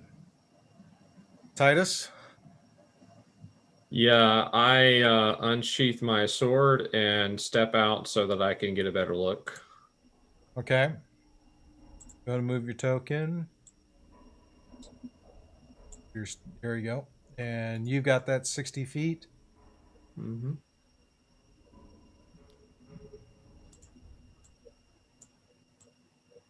What do you think it is, Karalee? Probably just Titus, as you step out, you see this dwarf in this armor suit walking toward, and he's accompanied by two more two more that are following kind of close behind. I'll look around to Gorr and to where I see obviously Nin is hiding, and just kind of make eye contact and nod in the direction of the noise. All right, Nin, what are you doing? I am holding position, but he takes a piece of leather and pulls it on, a leather bracelet, and pulls on it and casts mage armor. Okay, cast mage armor on yourself. Yeah. All right. And then takes a step back. Oops, wrong pointer.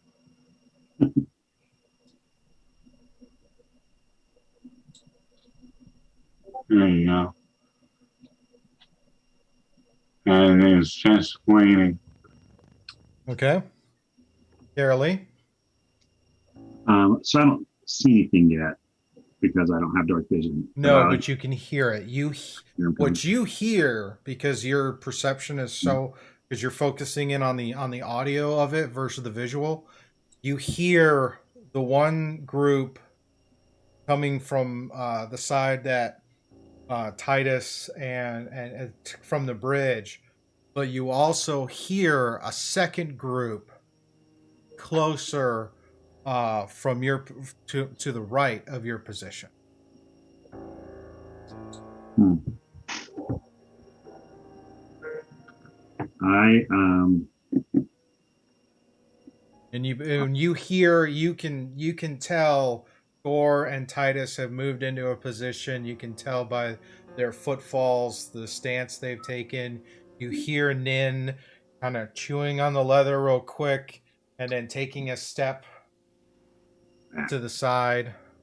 and I see them, right, because they're in the light by the brazier, right?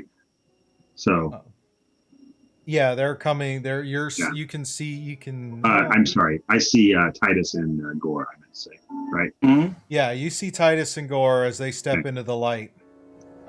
All right. I think I'll hold up And my. if you catch Titus's eye contact and you try to follow the direction he's looking, you can catch just on the fringes of the light across the tunnel, across the bridge, what looks to be a dwarf encased in some kind of full body armor. Okay. I just will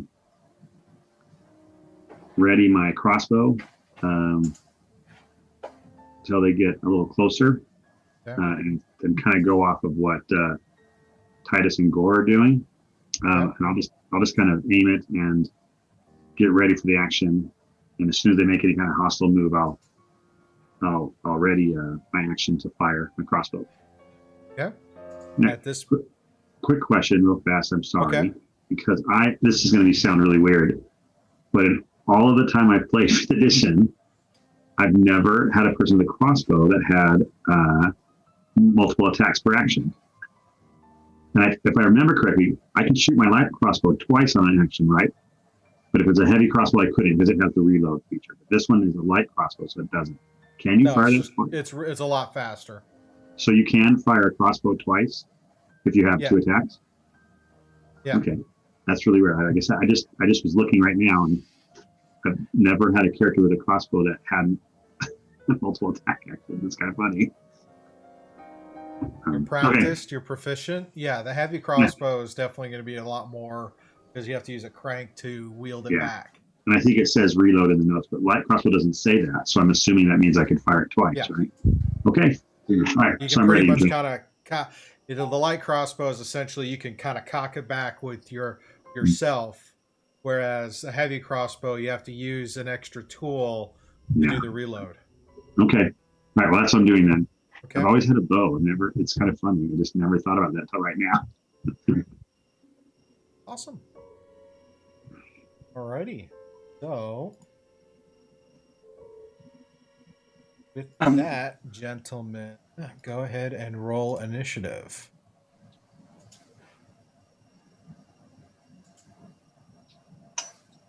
Dirty 20 for me. Oh, wow. Dirty 20 for Titus. Nice. 10 for Gorr. 10 for Gorr. Karalee? Mine's 14.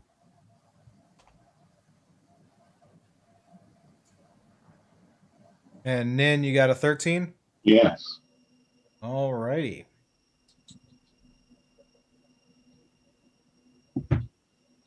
And we'll flip over to our map.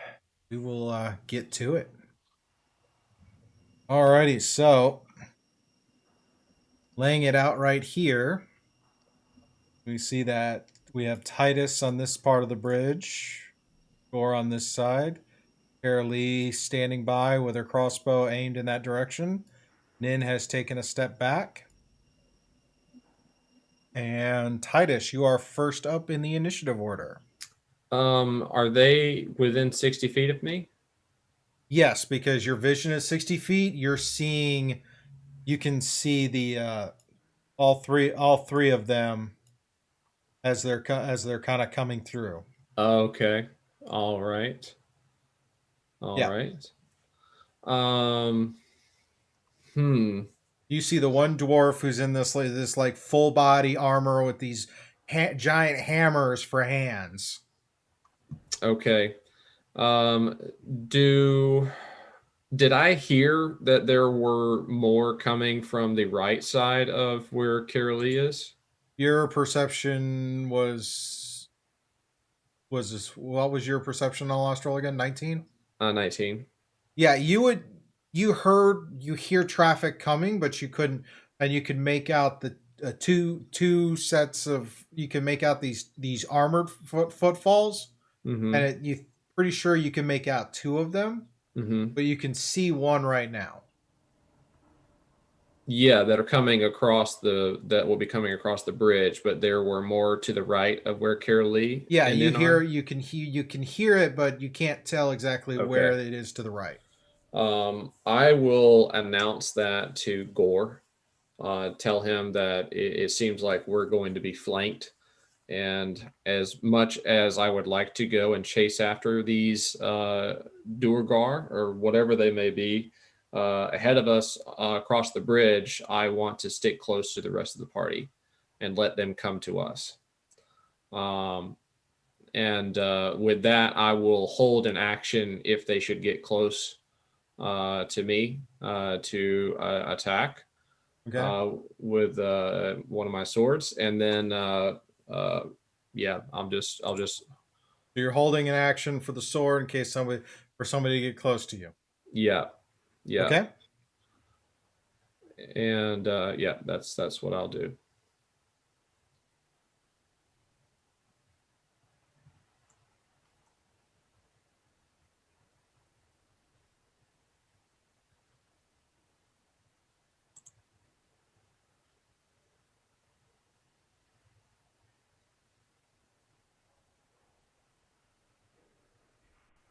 First one.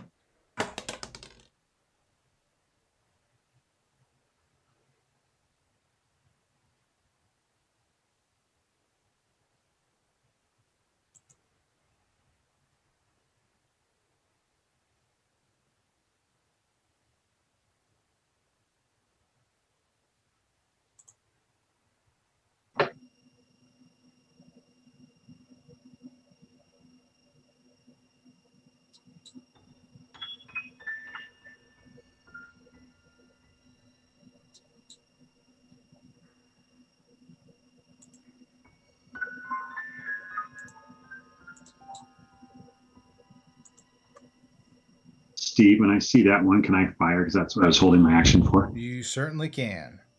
Okay. Give me just a moment, and Oh yeah, no problem. Get that resolved. Yeah.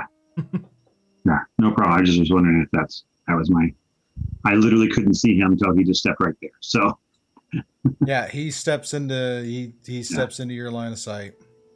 Okay.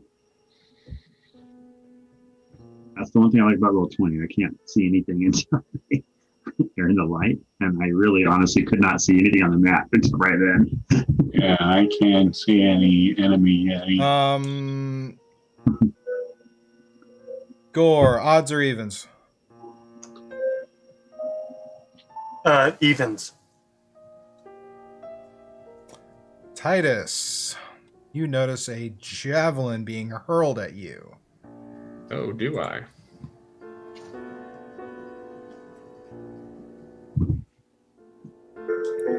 That is a 17 to hit. It misses. It misses. All right.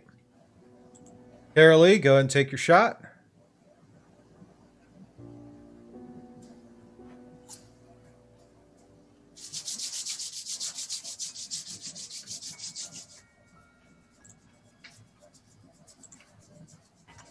You were on mute. I couldn't hear it. Sorry, 18 and 14. 18 hits. The 14 doesn't. All right. 9 damage. 9 damage. Alrighty.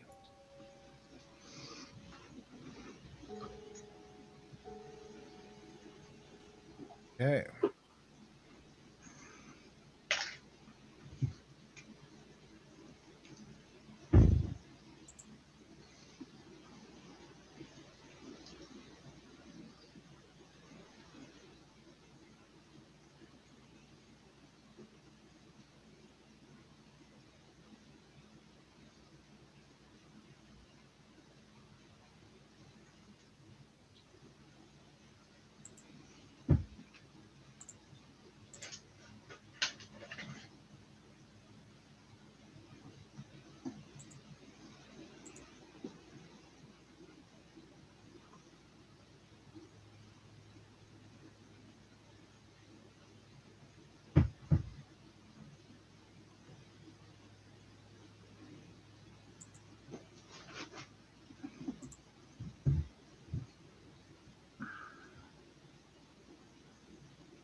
Who's next? Up. All right. Titus, odds or evens? Odds. You take another javelin attack. I picked the wrong number. And it misses with a 7. At least they're Come on seven. on, are you even trying over there? All righty. Karalee, you're up. Are you really taunting? I'm from Barovia. Okay, so same Nin, you're on deck. same one I shot at last time. Oh Okay. wait, yeah. So same one I shot at last time. Okay. I will shoot again twice. Okay. That's an 8 and 20, but not natural. All right. The 20 will hit. The dirty 20 will hit. And that's 7 damage. 7 damage. All right. Good solid hit. Okay. Then can I don't know if this is possible, but is this a good, can I pull the hood open on the lantern now? Is it like Again. Okay, I'll do that. How bright you making it? Let's see here. I see him at 5, 10, 15, 25. I see him at 30, so I probably should just, is that right? Actually, I don't need to do that. I can see them in the light right here, so I guess I'm fine. I won't worry about that. I'll just leave it like it is. Okay. Yeah. All right. That complete your turn? Yeah. All right. Nin, you're up. All right, he's gonna step over here. 1, 2, and he's gonna use a firebolt on this guy here. On this guy here. Okay. And then he's going to duck back after he's done. I'm going to shoot the firebolt first All right. So you moved, shooting the firebolt. and coming back then.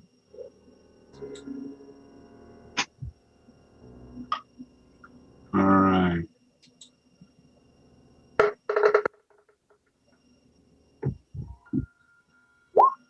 That's an 18 to hit and 17 points of fire damage. 18 does hit. 17 points of fire damage. Yeah. And then I duck back using the rest of my movement. All right. What are these, 5 feet? Yep. 5-foot square. So you move 15 feet out. If you move back, be another 15 feet. That would be your full move. That would be your movement. All right. And that's what I do. I'm done. Okay.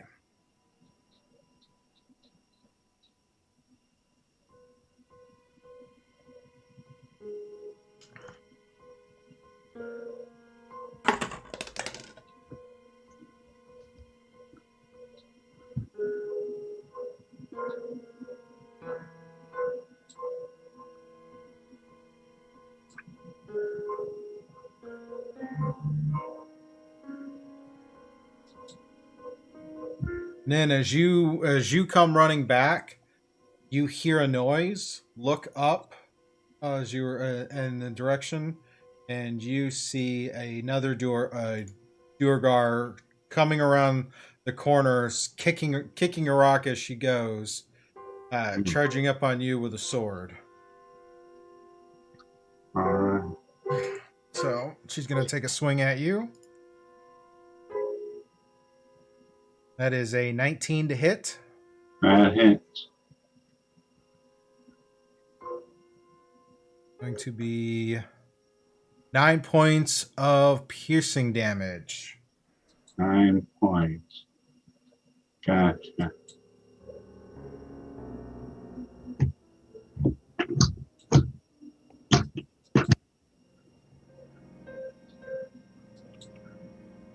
All right.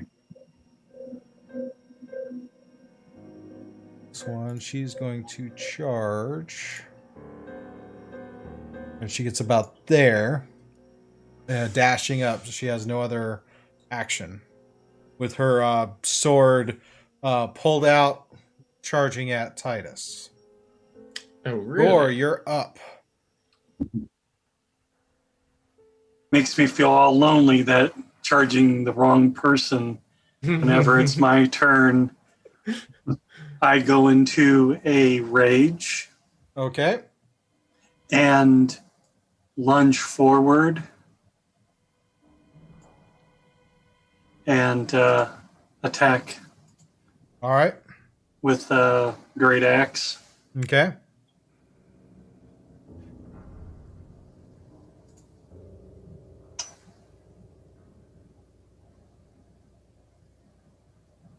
$19. 19 hits. Go and roll damage.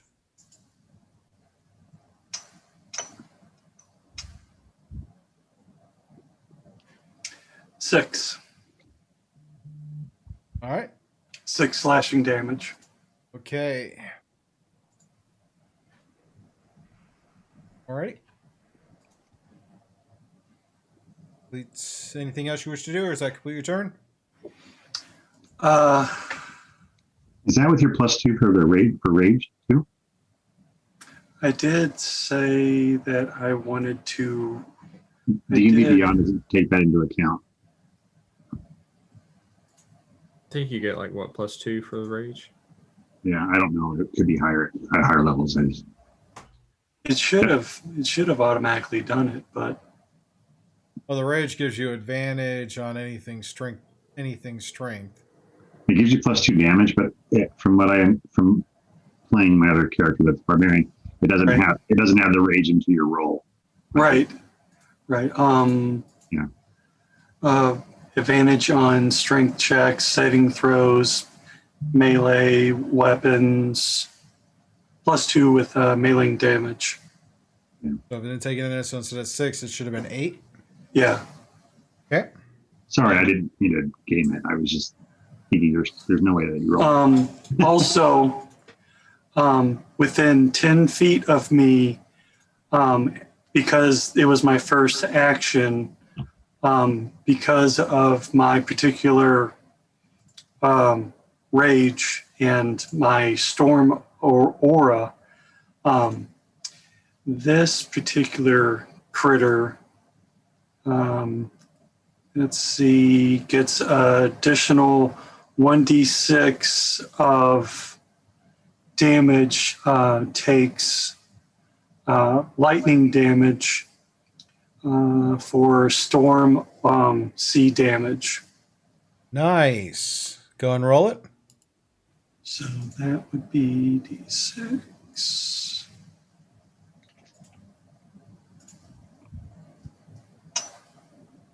Two.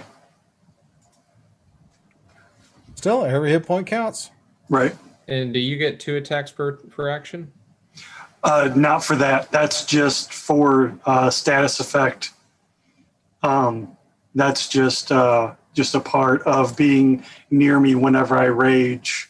As my first action, I picked that person as a part of what I was supposed to do. The first person I picked. Right. So at level 5, you don't have 2 attacks per action for a barbarian? He does. He should. Oh, that's right. I do. Yeah, I need to swing again. Yep. Just because I need to continue to melee at this person and hurt. Let's see. Oh, God. So bad. 8. So bad. 8 doesn't hit. Yeah, I figured. That's okay. Meanwhile, back at the range. Mhm. Next. Next.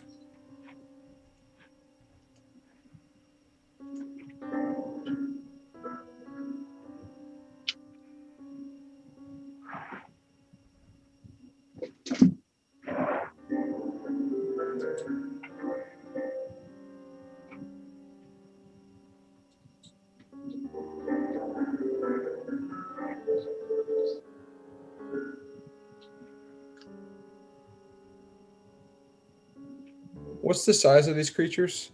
Medium? Yes, they're all medium sized because they're all dwarves. For now.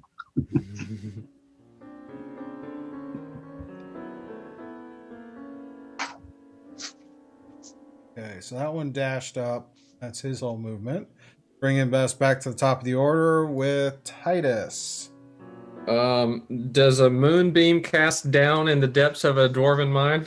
It certainly can. Okay. It's powerful stuff. There's a moon channel. Yeah. So, all right. I'm just going to make a mental note of that, as I might need it later. I'm just going to. Ooh, this guy came up. I am going to. I'm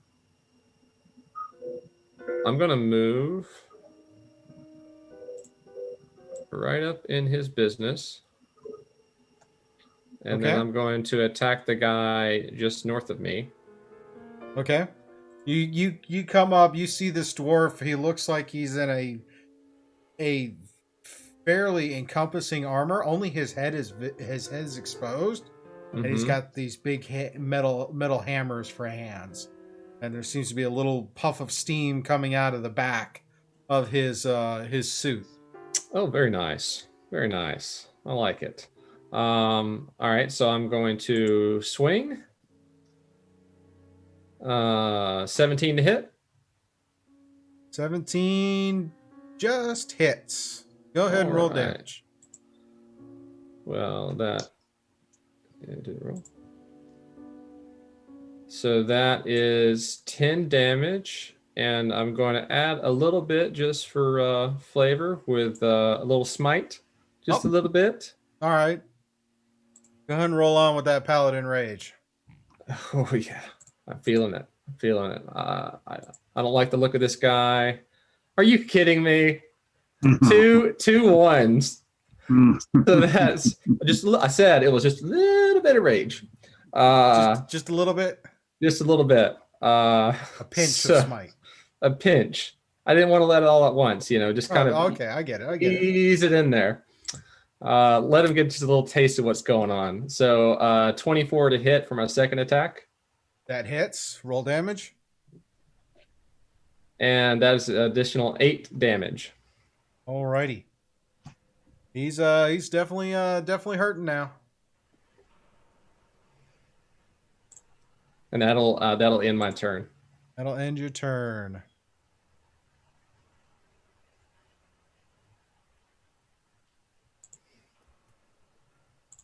Come on, Titus, get it together.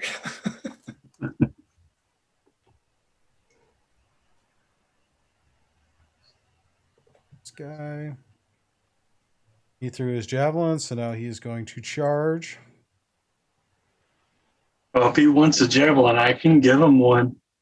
I have a couple spares.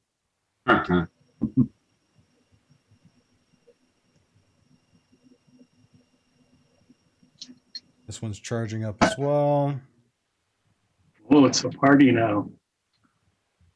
This one charges up on Gorr. Oh, hi. He's going to pull out what looks like a war pick. And he's going to attack Gorr. 23 to hit. Barely hits. No, it hits. Totally hits. It hits. Totally hits. Yeah. Like, all right. I don't think I rolled much. 3 points of piercing damage. Ow. Ow. In your rage, you only take half, I think. Right? Mm-hmm. So that would be 1.5. One. Round Round down. 1 point of damage. He hits you and you just kind of look at him. And then you look at your axe. Then you look at him.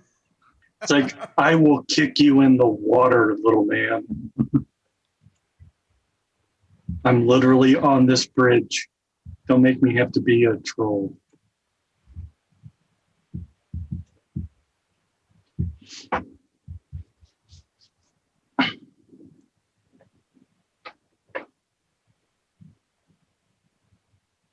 Last one. I was going to say it's like all the rest of their bearded guys. There. I know why they're attacking us. All this time and no barber. The beard. Karalee, you're up. Nin, you're on deck. Okay. Do I obviously I can't see anything that's happening to Nin. Did I hear anything at all? You heard everything come up. Right. You know there's enemies on that side. Okay. And you heard Nin kind of cry right. out. Okay. But you see the larger force on the bridge. Sure, for sure. I don't want to leave Nin by himself. He's not going to be able to take these guys. Actually, maybe he can. I don't know. He's probably been lying to us. I've got soft robes as armor. Yeah, I'm going to step here, and I see now this. Yeah, you see that. You see the dwarf with this kind of wicked-looking knife sword attacking Nin. So I say, we got this side, Titus, and I'm going to attack. I'm going to attack her. Okay. With the quarterstaff at first. All right. Oh, dang it, so close. I rolled a 19, so that's 25 to hit.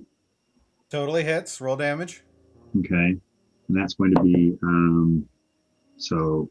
8 damage. And then I'm going to spend a key point and flurry of blows. Okay. My bonus action, and the first is going to be an attack.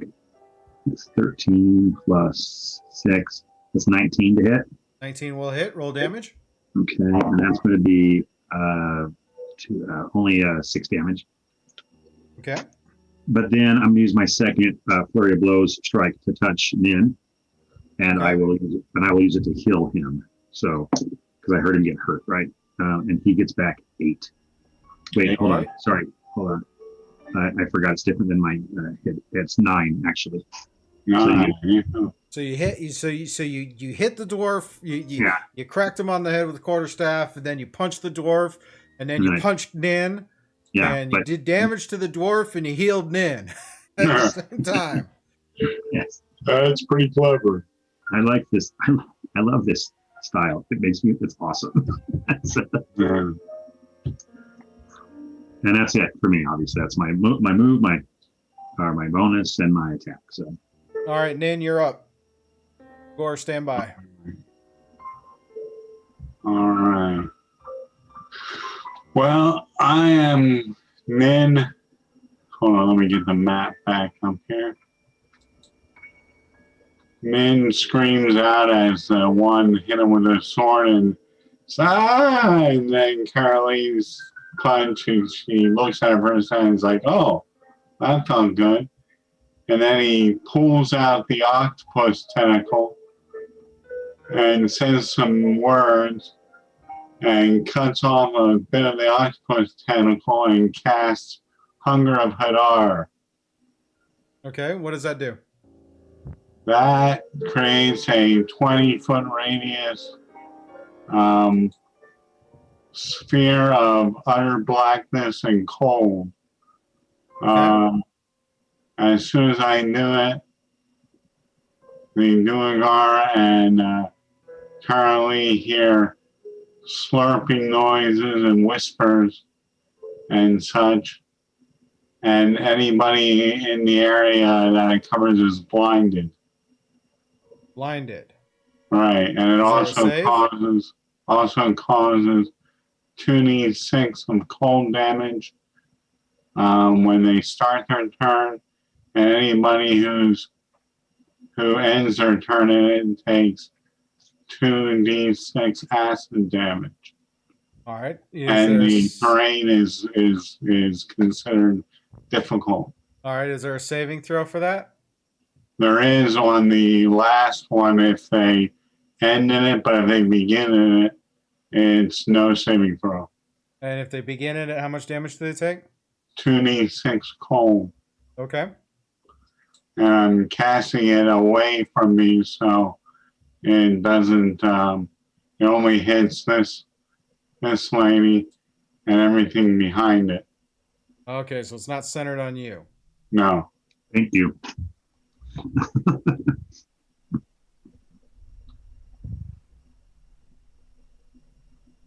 So I kind of wanted to go here, here, here, and behind us, or behind them.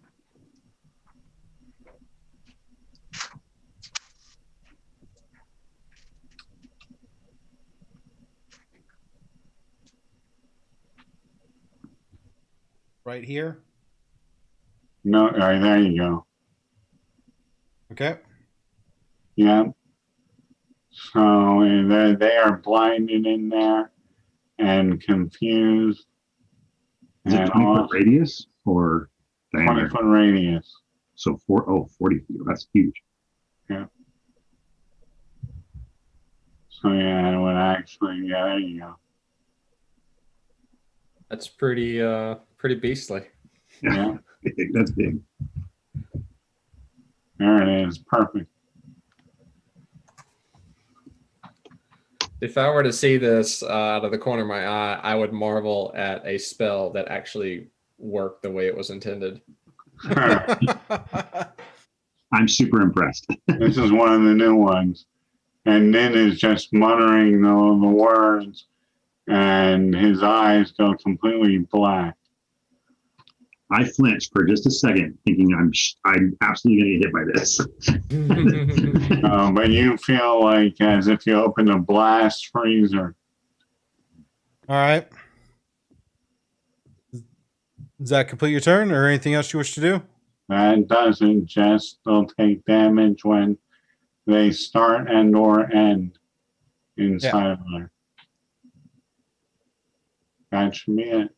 All right. So go ahead and roll the 2d6 damage for the start. 2d6. Gotcha.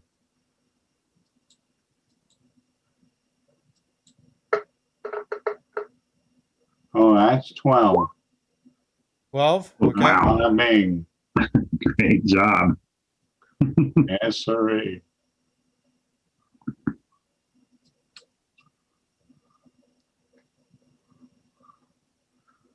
Oh, and it lasts a minute, I think. All righty. And I'm sorry, Scoob, when the guys that are within 5 feet of me attack someone other than me, I'm intending to use my reaction to attack them. Gotcha.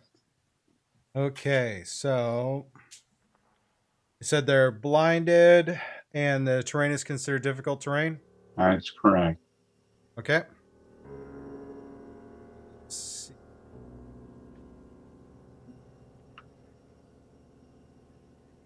And it's blindness, no matter if it's magical or anything, you can't see through it. It's pitch black. All right. This one still swings at you, but with disadvantage on the hit. It's a 7 to hit. That misses. Okay. Let me introduce you to my little squid. It can't go that way, so it's going to end its turn. What's the saving throw? The dexterity. Alrighty.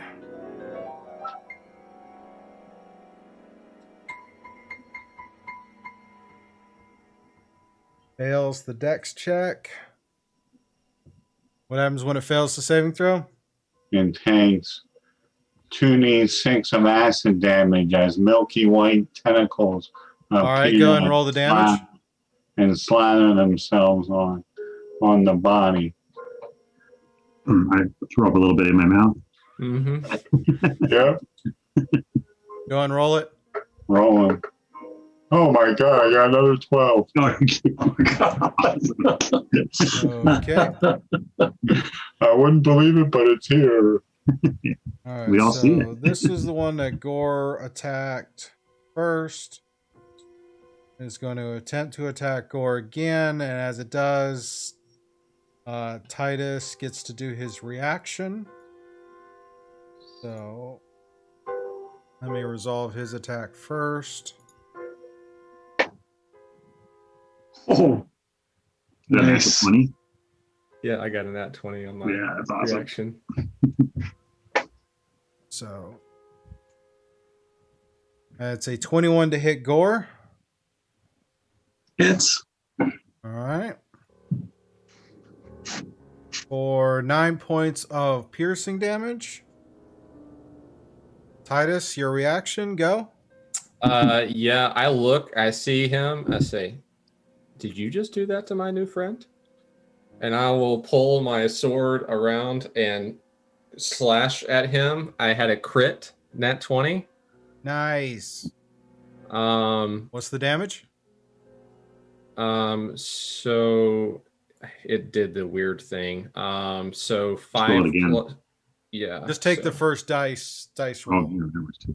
Okay, so that is 10 and then 8 for the full max dice, so 18 damage. Alrighty. Good solid hit. Mm-hmm. And I can't add my smite to that, right? As a Okay. reaction, as part of the reaction. How does the smite? The smite can be you're using it as it consumes a spell slot, but you can do it whenever you make a hit, right? Yeah. Then Yeah, I don't it think would we- still qualify. Go ahead. Okay, and does it look, how wounded does this thing look to me right now? That's looking pretty rough. So depending on how your smite does, it might do it in. Okay. Not nat ones this time. Okay, only got 1 this time, so 7 total radiant. All right, 7 radiant. It is definitely not in a good spot. Okay. Mark All that right. off. This brings us to Gorr. Gorr is going to move forward just a little bit. So I'm flanking both of them, and I'm just going to start hacking the one that was just hit and smited to finish them off. So we have one less knucklehead on the bridge. All right, so 1 attack to one attack to the other, basically. Yep. All right, first attack, roll. Let's see. Oh, God, it was almost an 18. 11. 11 does not hit, unfortunately. Still going to take another swing at the same person. Okay.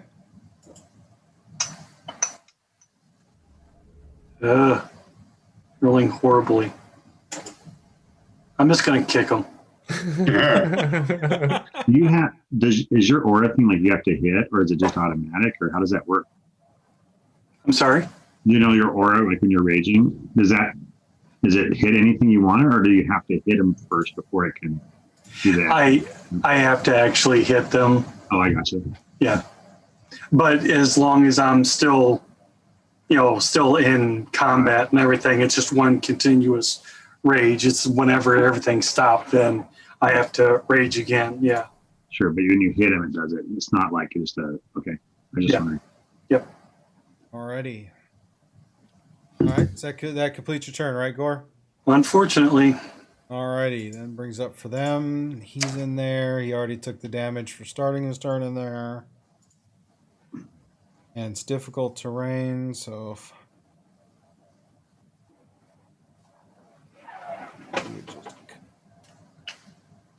he would be coming just outside the circle with Karalee there, so he will take a swing at Karalee. He's still blinded though, so it'll be a disadvantage.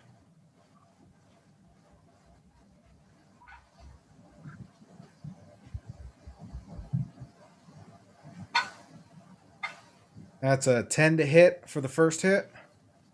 AC 17. All right. Second one. That is a 12 to hit, so which probably misses again. So it is just outside of his aura. Now, how long is, and they're blinded as long as they're within the aura, right? Yes. Okay. So next turn he won't be blinded. Okay. Brings us to the other one, who's going to attack Titus. First attack incoming. That would be a crit. Ooh. So 25 to hit. But he's wearing adamantine. Yep. Oh yeah. So immune to crit hits. Yeah. So Oh, that's awesome. just regular damage then. Mm-hmm. Excellent. That'll be 7 points of bludgeoning damage for the first attack. Okay. Second attack coming in. I'm glad the assassin came after you now. That's an 8 to hit. Misses. So that's a miss. Brings us to Titus. Okay. Which one of you hit me? The armored one that's got the hammers for hands. Is that the one that that's weak, looking brutal? Oh, the one north of me. Okay. Oh, they're all three of them right in this immediate area are looking kind of rough. Okay. I will swing. 24 to hit. That will hit. Roll damage. Oh, come on. With the ones, really? 4 damage. Every hit point counts. And it's still looking pretty... It's still... It's still there. It's just rough. Okay. Adding my smite to this attack. 7 additional radiant damage. Ooh, he's on his last legs. He's not looking good. And then my second hit, 17 to hit. Just hits. Go and roll damage. And that's 8 additional slashing damage. And that takes him out. Yay! There was much rejoicing. All right. Alrighty. That completes your turn. That completes my turn. Alrighty, Nin, go ahead and... Well, no, he's just starting, so he's starting there. Same damage from last time, because it hasn't been his turn yet.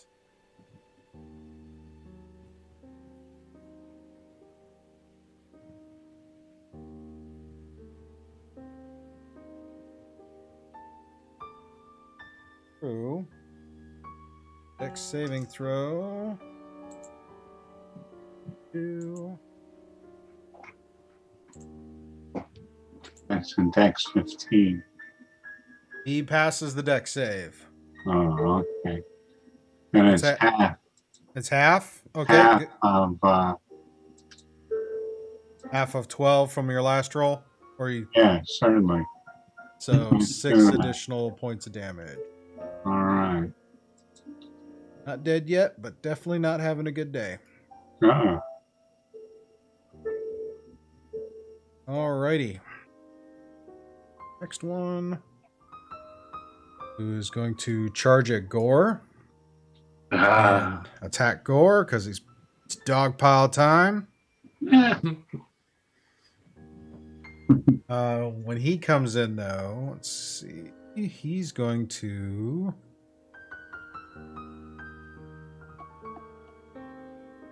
As he charges in, he's going to cast Enlarge on himself. Yeah, Oh, I was waiting for that. that's a big bugger of a beard. So now he will attack with his war pick. That's a natural 20 for a 24 to hit. It's gonna hurt. Wow.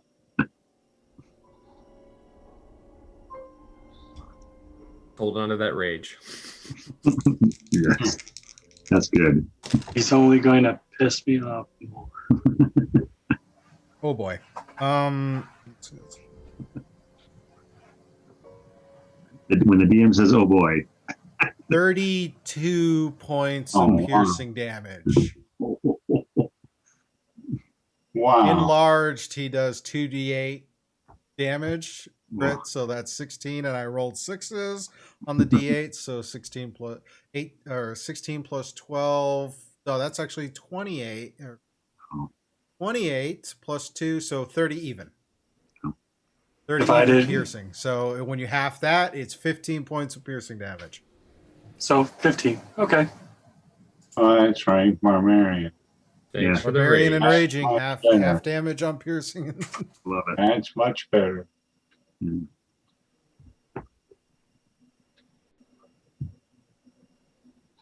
Next guy,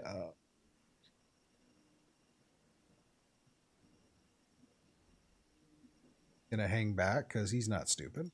Mm-hmm. And then we have this next one who's going to come up, and he will cast Enlarge on himself as well. Aye. And he will move up, stepping over the body of the other one, and attack Titus. Too big, chunky guy. That is an 18 to hit Titus. And he misses. He misses. All right. Woohoo. Gotta love that adamantine armor. Yeah, I have an AC of 22. Oh, wow. Nice. Nice. This next one is going to attack Gorr. Mm. He's not enlarging himself. That is a 15 to hit Gorr. Misses. Oh, hang on. Yeah, misses. Sweet. Which one was the one that attacked him? The one on the opposite side. Okay. And that brings us to Karalee up with Nin on deck. All right. I totally forgot one of my attacks last time because I forgot it. Multiple attacks. So it's going to go twice with the quarterstaff, and then I'll do the bonus action. So the one that had hit last time. Now, Okay. if it's blinded, do I have any advantages, or is it just that they have disadvantage? I can't. Well, remember. given what he's describing, this whole area is now like an inky black sphere. You Mhm. would have a disadvantage hitting him because you Yeah. can't. You're just going based on their last known location. All right. However, there is an armored dwarf that stepped out of it who swung at you as he was stepping out that you Right. could totally focus on. Okay, I'll do that then. And I'll swing at him. So 13 plus, let's see here. So 19. 19 will hit. Roll damage. Okay. That's a 5 damage. 5 damage. Alrighty. Still standing, my but definitely second. not in a good space. I'll take second swing. It's a 15 plus 6, so 21. That totally hits. Roll damage. 9 damage. That kills it. Okay. All right. And then I will go ahead and unarmed strike at the one that's in the inky blackness.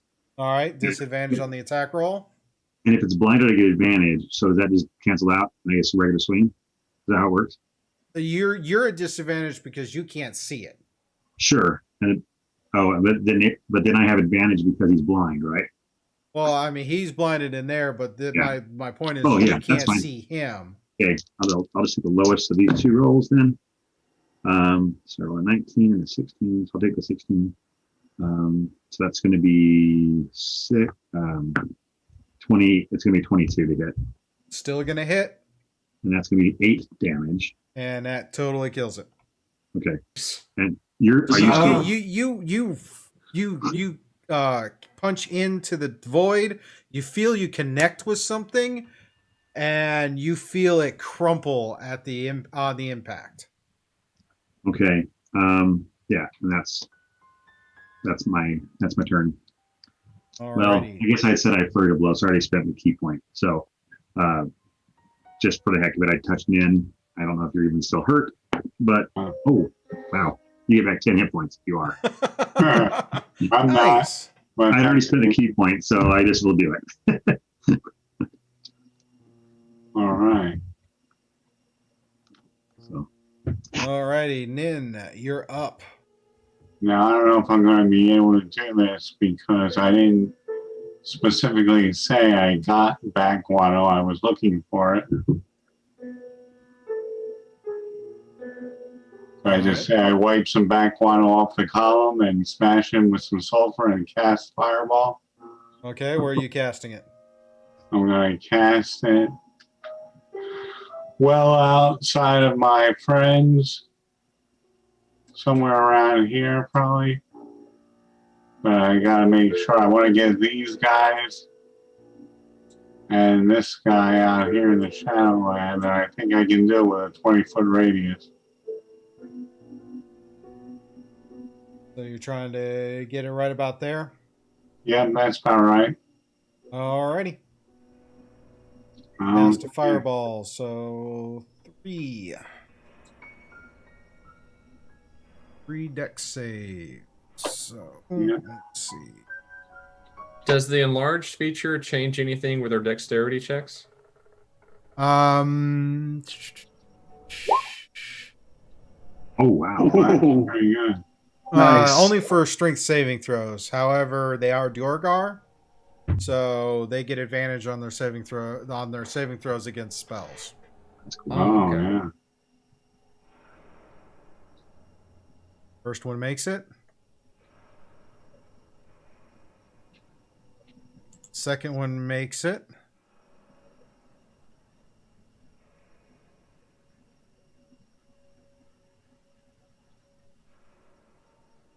Oh wait. Yep. Let me read one and the third one unfortunately does not make it. Unfortunately. So what's the damage? 32. If you didn't make it, half of that is 16. If you didn't make it. 16 if they didn't make it? If they did, Oh, if they did make it, 16. Okay. and 32 without. So Nice. Kaboom. 2 die in the impact.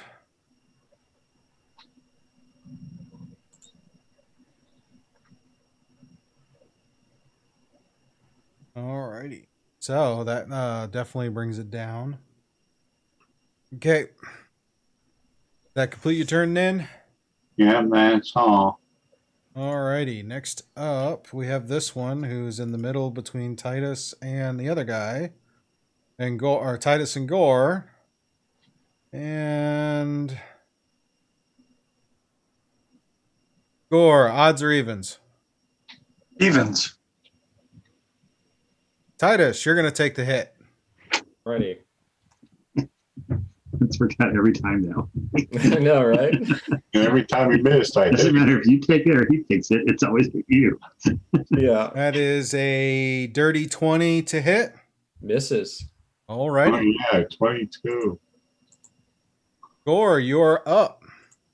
You feel a fireball explode and see the fiery heat as it erupts on the bridge, and as it dies away, the Duergar that had enlarged himself is a smoking husk on the bridge. Yay. I didn't bring any brisket. Time to start stabbing people. All right. And it's just go to the one that's over to my left and just start swinging. Yep. And swinging. See if I can get him, because I couldn't get to the one that was in between. Oh. Are you kidding me? At least I got a 17, the second one. 17 will hit. Roll damage. Oh, man. Darn it. Blew away.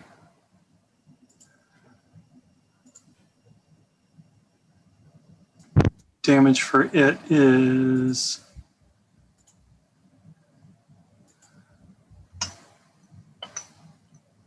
Oh, nice.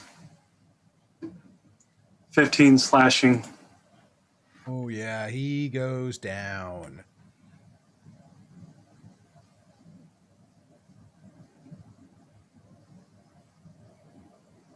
Unless Duergar on the counter. Is that was your... So you missed on the first one, you hit on the second Right. one? Correct. Alrighty. Anything else you wish to do, or are you good? I'm good. Alright, brings us to Titus. Actually would like to hit more, but I'm good. All right. I'm going to swing my longsword. Which target? The giant Duergar on your left, or the Duergar in between you and Gorr? I'm gonna do the giant one that's in front of me. Alrighty. I'm still smoking a little bit. Yeah, he's definitely singed, but he's not dead. 22 to hit. 22 will hit. Roll damage. That is 6 slashing. Alrighty. And I'm going to go ahead and use this opportunity to add my smite because I may not hit next time. Fair. That is 9 radiant. And you see as that hit comes through with the righteous fury of the paladin, you see the Duergar shrink in size and fall down. You hate to see shrink. He's dead, right? Yes, he is dead. All right. I'm going to now turn and use my second attack to attack our friend. That's to my left. The monkey in the middle. The monkey in the middle. That is a 21 to hit. That hits. Go and roll damage. Wow, the tables have turned. And max damage, so 11 slashing. Alrighty, it is done. Nice. I wipe my blade on his armor and then drop it back in my sheath as I turn to look toward Nin and Karalee. All right, Nin, go and roll the 2d6 for creature starting its turn inside your bubble.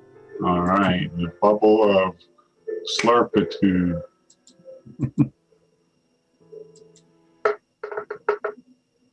That's 7. Alrighty. That's the cold damage. Yep.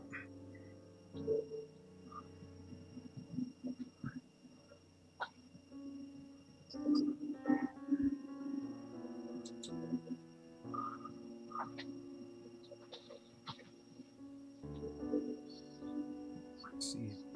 Yeah. Nope. Can't get away from me that easily. That need is to go. the end of it. As they all die, the smear kind of collapses in on itself like a black hole with the slurping sounds coming from it. Is he over there eating? Is he eating that octopus now? It's not snack time yet. Ugh. Big God, on the outside, tender on the end. no. Bad timing. Bad. Bad Nin. Bad. And with that, combat is done. You have defeated this Duergar incursion. As you guys kind of pick through the bodies, you find the some javelins, some dwarf-sized sword pickaxes.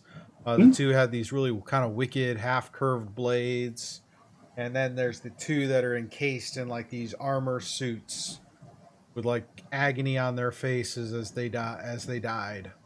A few hours later, Ministrid comes down with a group of dwarves to relieve you and sees the mess laid out before you as you guys are there, and it's like, You're going to clean this up, right? I mean, we killed him. I mean, you guys can clean up. This is cleanup. We don't do cleanup service. We just do the killing and ridding of the bad people, right? I mean, that wasn't a part of our deal, right? no, Because I'll just kick him in the water. Right. You're right. The deal is to hold it, and you guys did well. This is a nice little group. We'll take it. I could just kick the big ones in the water. Yeah, but then you'd pollute the water, and clean water is hard to come by. Besides, Duergar, we wouldn't want to do that. We'll dispose of them down there as a warning. Oh, okay. All right. Nin, Okay. I turned to Nin and said, Nin, you were very effective. Thank you. And he's spouting forth, and the mucus is coming out in waves. It's like, I've never done that sphere before. Wow. That was scary. Are you two hurt, Gorr and Titus? Yeah, I'm about half dead, but I'm good. That was fun. You get back 7 plus 3. You get back 10. Nice. Thank you. 11, actually. Sorry. Keep forgetting that I went up by 1. Yeah. Sorry, I singed you a bit. Red hair will grow back eventually, they say. That's what they say. Who says that? To someone, I don't know. Okay. And with that, you guys are administrator leads the new shift there to start working on the fortifying that little outpost and disposing of the Durgar. Lead you guys up out of the mine. At the end of your, it's been about a 4-hour shift, so to speak. So as you come out, it's afternoon, and she's like, "Well, y'all did great. Y'all did just as good as me boys do. Tell you what, I'll buy you a drink." Good. Excellent. Lobster ale? No. Oh God, I can't stand that stuff. No, What? we're going back to the Wicker Goat. No. Thank God. I never go to the snapping line. It's too much of a mess. Come on, let's go to the Wicker Goat. Oh yeah, and here I'll give you this. And she gives each of you 50 gold for the shift. Nice. Yeah. Y'all Thank did good. you. Nice. I'll buy you a drink as part of that cleanup because that's how we clean up things. We have a drink after a game. Excellent. That's not a bad deal. I know you haven't had much time yet, but did you find any information about where we could look for those lizard folk yet? Actually, council wants to have a chat with y'all tomorrow. So I had a chance to send word. So we're going to talk to the council tomorrow and work out the specifics of that arrangement. I assume Primwater's still on the council. Yeah, Pretty Boy is still on the council.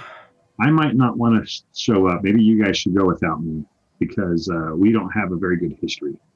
I could talk to him. Regardless of what he thinks, he's a but one voice, and you guys have proven yourselves, so he won't do anything stupid in front of the council.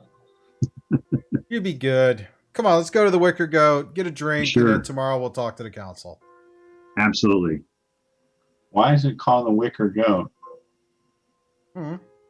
Look at the sign. It looks like a goat made out of wicker. I'm kidding. No, I have no idea. I don't know. Why does it sound like you were down? And you sounded like you were eating octopus at the end of that battle. So I don't know. There's lots of questions to be had. That's right. I don't know if they discovered noodles on this side of the continent yet, but. And with that, this week's session comes to a close. Thank you, everyone, for sticking around and watching us till the end.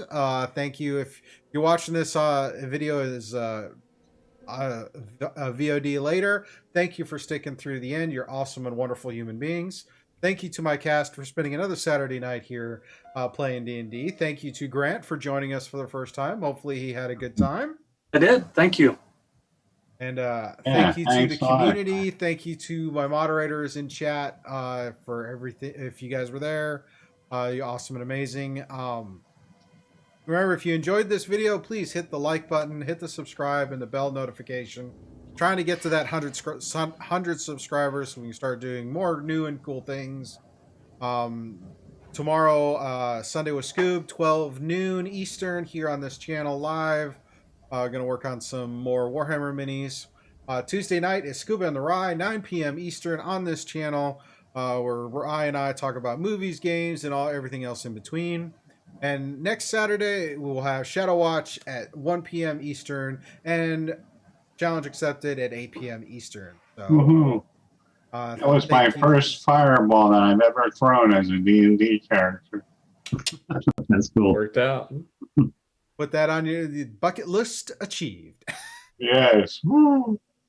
So with that, you guys have a wonderful weekend. Stay safe. Love each other. Do the thing with the vaccine. They're just giving the cards away. You just got to stand in line for a little bit. And we will see you on our next stream. Good night, everybody. Night. And everybody.